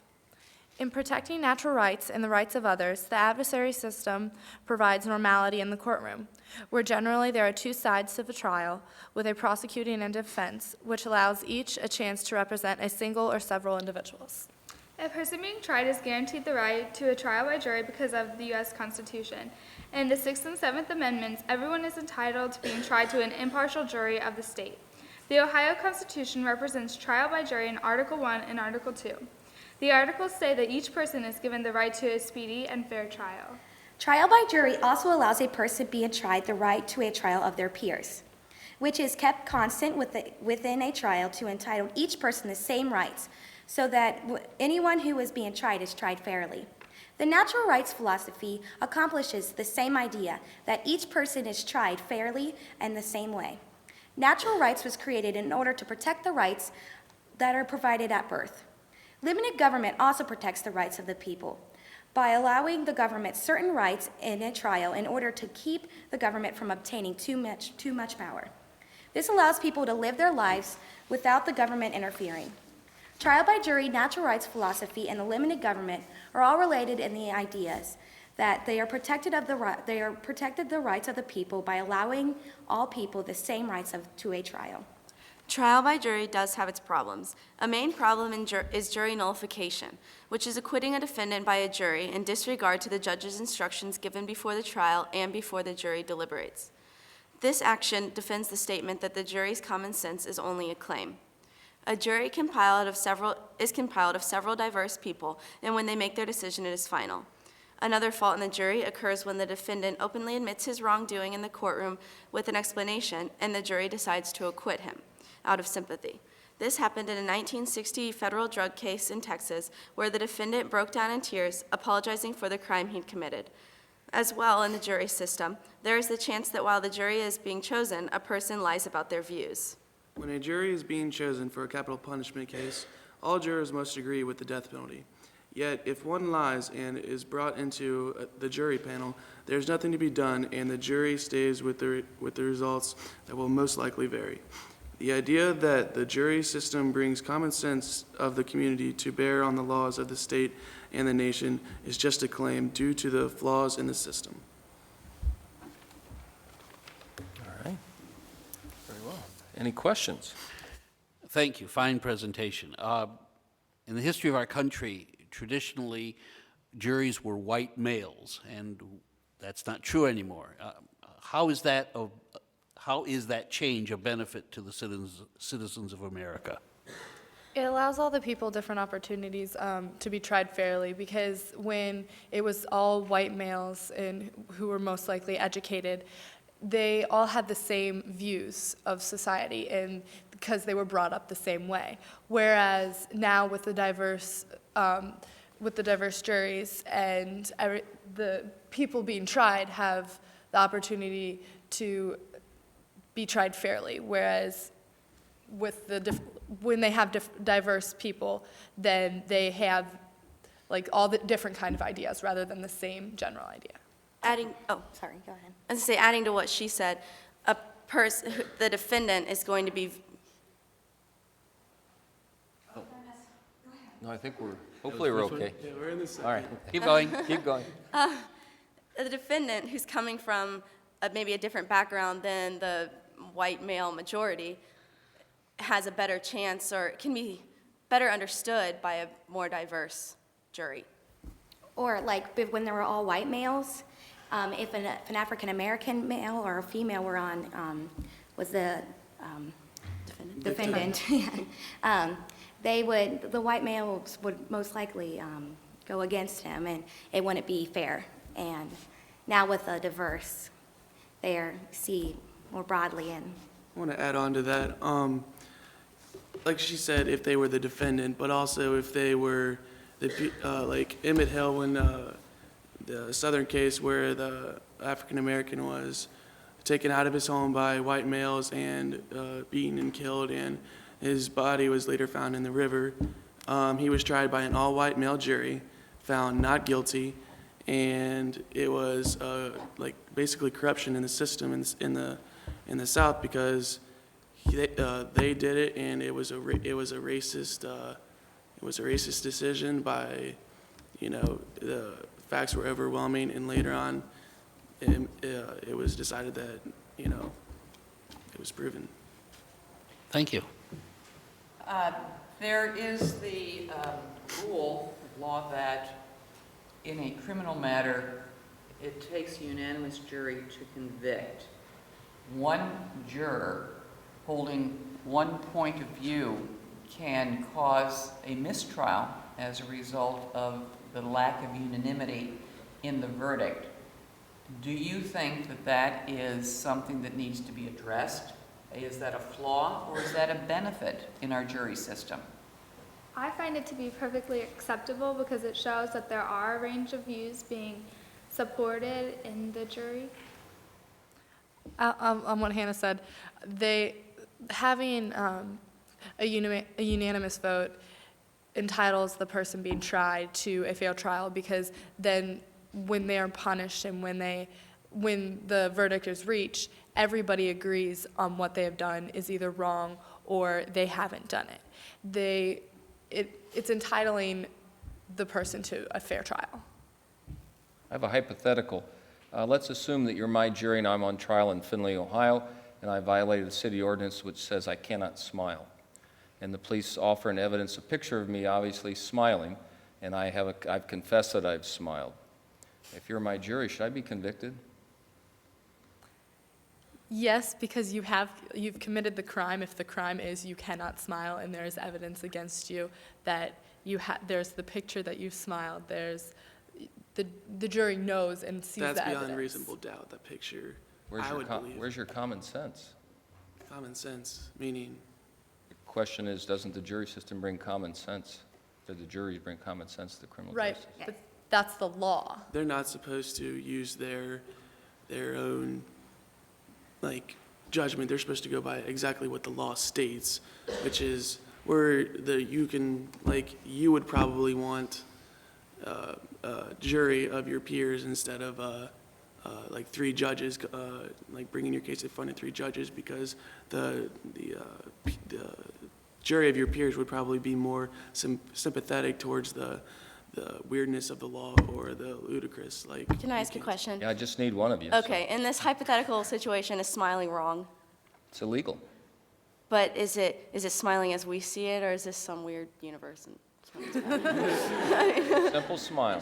Then I would disagree with what they said, and I would say that the jury would be in a position where they could decide to acquit you based on the knowledge that smiling and the common sense of the action is an okay thing. I believe the jury would do that, but I'm saying legally they're not supposed to. I would do that. I would acquit you also if that was the... I feel better now. Yeah. Which is an example of jury nullification that was referenced earlier, but, keep in mind, the forum of the jury is not the place to dispute the validity of a law, that the legislature that makes the laws.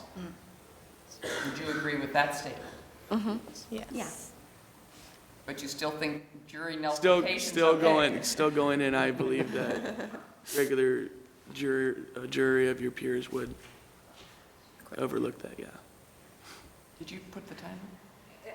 How are we doing? You have one more, Ed? Go ahead. No.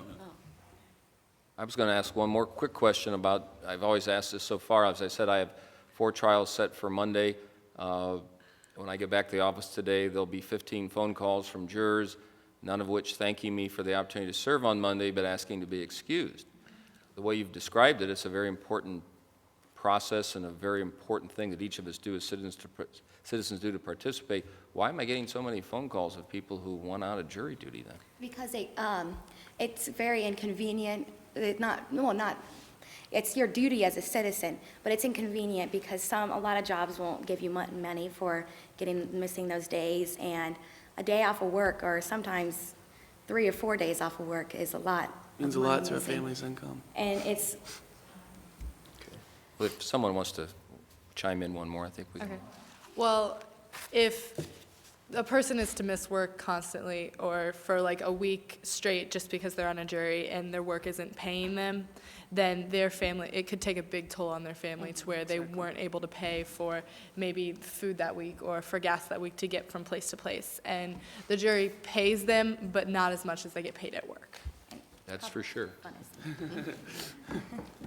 Great. Any thoughts, Ed? Just, you're very well prepared. Your delivery was fine. Just splendid job. Congratulations to you and your teachers. Well done. I also echo that it was a job very well done. You all had equal participation for the most part, and I thought that you did a good job recognizing the realities, recognizing that the law requires that a jury follow the law, but also recognizing jury nullification, which, by the way, happens very, very, very infrequently. One thing that I did want to point out, though, the jury is not there to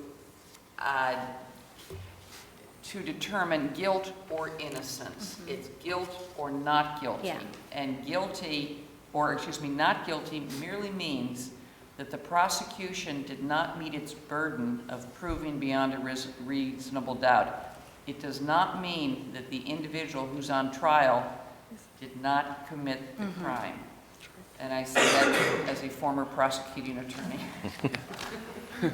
Well, I thought you did a great job. What I enjoyed, and I like it when we're closer like this than way back here, is the engagement. Everyone looked up and we all engaged one another and had a discussion as opposed to lecturing back and forth. And I think that's important because that means you're comfortable with the subject matter and material and don't feel threatened by a question that may be a little bit off. That's why I asked the question about the smiles, because it gets at the heart of the nullification versus the common sense, which is there's always that tension in the system. And I don't know if we'll ever solve it. We probably won't ever solve it. Maybe it should be there because it raises questions again, but I'm very impressed. Well done. Good job. Okay, thank you. Good luck. We'll introduce ourselves. I'll have you then introduce yourselves as well. I am Cliff Height. I'm a member of the Ohio House of Representatives, and I get to work here. No, never. It's a dumb joke. It's all right. I'm in here, this room, many times. So welcome to my territory. My name is Brandy Seskis. I'm an attorney with the Senate Democratic Caucus. My name is Mark Fowler. I'm an Assistant Attorney General in the Ohio AG's office. And would you like to introduce yourselves? All right. I'm Jacob Holland. I'm Stephanie House. And I'm Mabel Torres. Well, welcome. I see we're taping. Should we use our mics? Would that be, are they all on? Oh, okay, I'm sorry. Oh, you're really well prepared, aren't you? All right. Well, you know it's one of two, and we're just going to tell you it's three.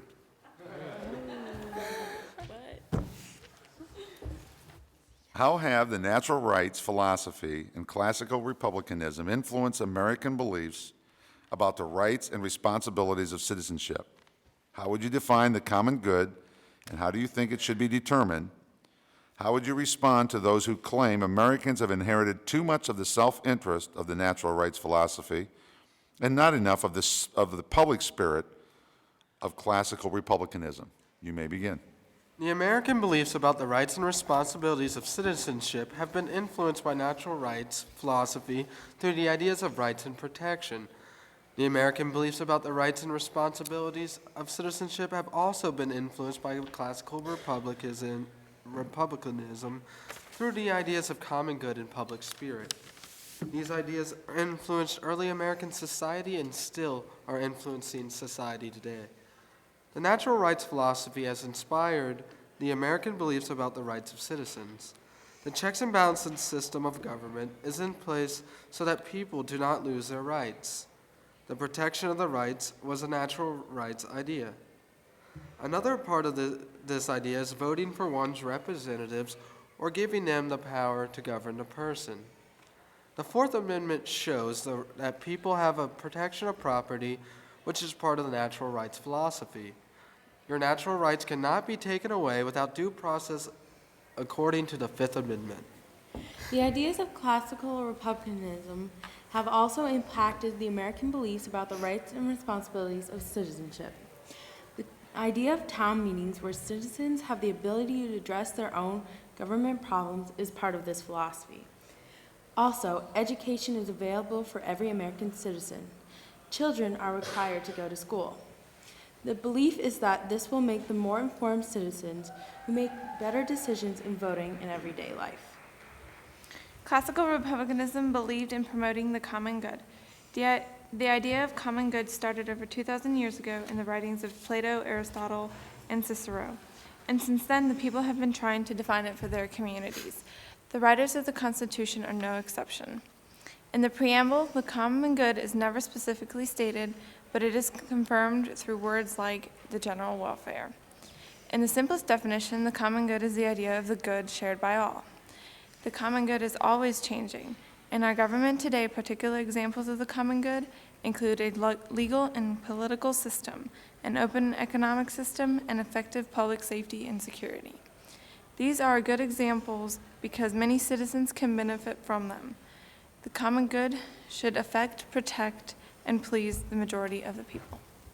People who claim that Americans have inherited too much of the self-interest of natural rights and not enough of the public spirit of classical republicanism are right.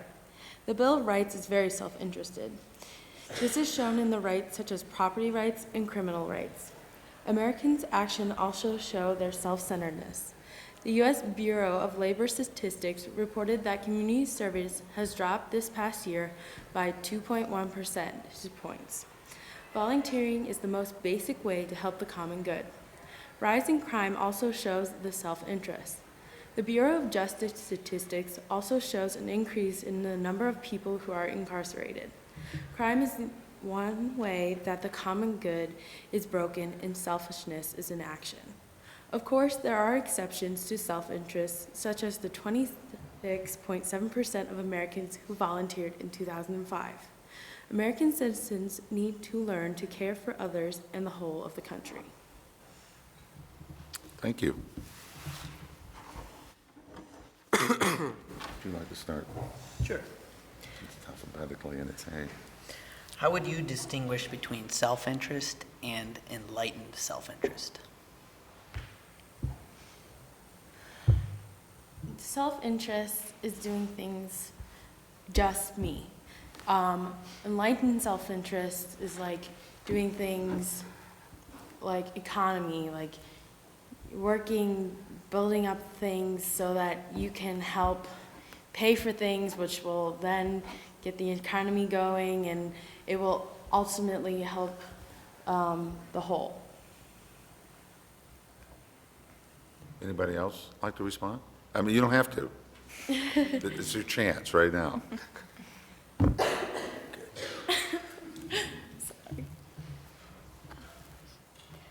Do you think that every citizen should be required to perform some sort of national service?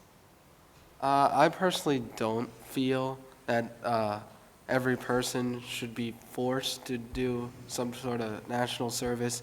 I think if we're forcing people to do it, it's actually kind of going in the opposite direction, because it would be to make, like, the general common, the general good for all people, but in reality you're kind of taking away the good by making them so they're not as prone to wanting to do it, to wanting to increase the good, and it's just going to cause like the reverse effect of it.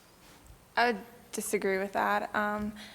I believe that, people who are citizens should definitely play a part in, providing for their community and helping.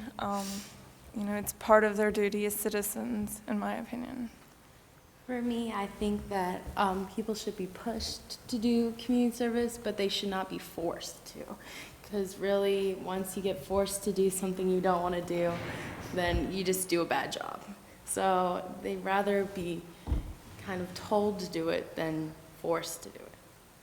Well, since you all focused on education, wouldn't it be a great idea, and this is a loaded question, if all students had an opportunity to be involved in We the People like you all are? Yeah. Good answer. No. Definitely helps me in my government class. What responsibilities, if any, do you think the nation's schools have to promote and protect natural rights and the common good? And if you can throw in an example, that would be fine, if you can. Would you repeat that? Yes, I will. Nobody likes my question. What should the schools do to protect your natural rights or protect the common good? I mean, what can be done at the school level, the nation's schools, to help us understand and protect natural rights and the common good? Well, I think it's just educating people on the rights. As, like for natural rights, if you do not know your rights, then you're not going to be prone to protect them or, realize that you have these rights. So I think the schools just need to make sure everyone realizes that, hey, this is there for you, and you need to make sure you protect it and utilize it. And I think government classes are an important part of that, especially for senior students because they're 18, they're going to be the ones voting soon. So it's good to leave them off with a class that's telling you, hey, you should vote, you should do this, get involved in what is important to you because that's really going to give you rights. It's going to give you freedom. Right, and I also wanted to go along with what Jacob said. I think that the schools should also, have their students do community service, and I know our school does that, and that's also an important part of getting, students involved in community. Do you believe that schools then should have more than just a government class for 1 year and perhaps like a civics class about Ohio history and things like that in 9th grade like we had when I was in school 3,000 years ago? Do you think students that aren't in a We the People class get enough information about what their rights are and what they can do with them? I think there could always be room for more knowledge. Like up until this year, I've known some of my rights, but it's been iffy. I'm not 100% sure. So I think you need to start educating people at a younger age, like you said in 9th grade. So as you grow older, you learn all about your rights and you know every aspect of it, and not just, a couple months and then you're off and on your own. I think the school should start earlier to make sure you have the background knowledge for the rest of your life. And I know some schools today with the new Ohio graduation testings and things like that, some of the younger classes, I've talked to teachers about this, they won't have history classes or government classes, and I think that's really sad. Like in the elementary level, some schools, even in Ohio, feel that they don't need it because science and technology and math are the main things that are focused on usually in the younger ages, but really, those kids need it just as much as we do. And showing them and starting them early, it inspires them to keep going. They want to be involved, and it really makes kids that volunteer and vote and things like that, which we're seeing a decrease in the country. I think I personally have learned a lot from this class, and I can probably say that kids in regular government class haven't, studied it as much and haven't gained as much information as we have. Yeah. Thank you. Any more? I think we are about out of time anyway. Well, I was just going to ask, as a member of the Ohio House, do you want me to pass legislation that everybody has to take We the People then? Yeah, Let's do it. Good idea. Hey, relax, you guys are done. Okay? Good. Nice job. We have some comments that we'd like to bestow upon you. I think you did an excellent job. You did a very good job incorporating provisions of the Constitution into your arguments to support what you had to say. I agree, you guys did very well. Your opening was great. You guys threw in due process, and you talked about the preamble to the Constitution. You guys did the best job, I think, of anybody incorporating the Constitution into this question, which we knew was hard. You also talked about the Bill of Rights and how that equals self-interest. I really liked that line. And just overall, you guys did very well. And I like the fact that you brought in the classics. I thought that was good. I think we haven't heard that all day, that I can, well, at least I don't remember that we did. I want you to know that I'm a government teacher of 30 years, so when you talked about more government classes, okay, that's really, really good answer. Keep. But, you know, if we don't bring it out in programs like this, when do you get it? And that's why I mentioned this civics, and people have discussed that. But I was impressed. I haven't done this all day, but I would like to suggest to you, because you mentioned property rights, you might want to think about looking up some things about eminent domain, because it's a very, very controversial issue all over the country. Taking somebody's property away for a public, for a mall or something is just incredibly disconcerting to a lot of people. Some avenue you would, if you get to the next level, you might want to consider that. And I don't have any more, except I want to tell you a story, because it's the last, we're done for the day, okay? Yeah, let's go for it. I taught a government class. I was in Bryan, Ohio, and I was teaching them about a court case called Tinker versus Des Moines.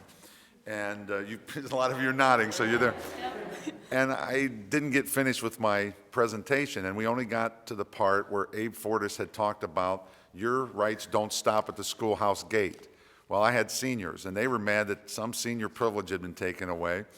So it was on a Friday, they called each other over the weekend and decided they were going to have a sit-down protest at the school on Monday. Of course, they didn't tell me. I walk into the school building. They were all in the gymnasium, sitting on the floor, chanting, and heck no, we won't go, and all this bit. And I'm going, oh my gosh. And I got called down to the principal's office. I got my rear end chewed like you wouldn't believe. And I said, I will tell you right now, you've never seen students come into the gym and sit down because of anything they've ever heard in math class. So give me some credit, and I'll tell them the rest of the story, your however part where you can't disrupt school and all that. But we'll get to that today. It'll be a good lesson. So I just thought I'd tell you that.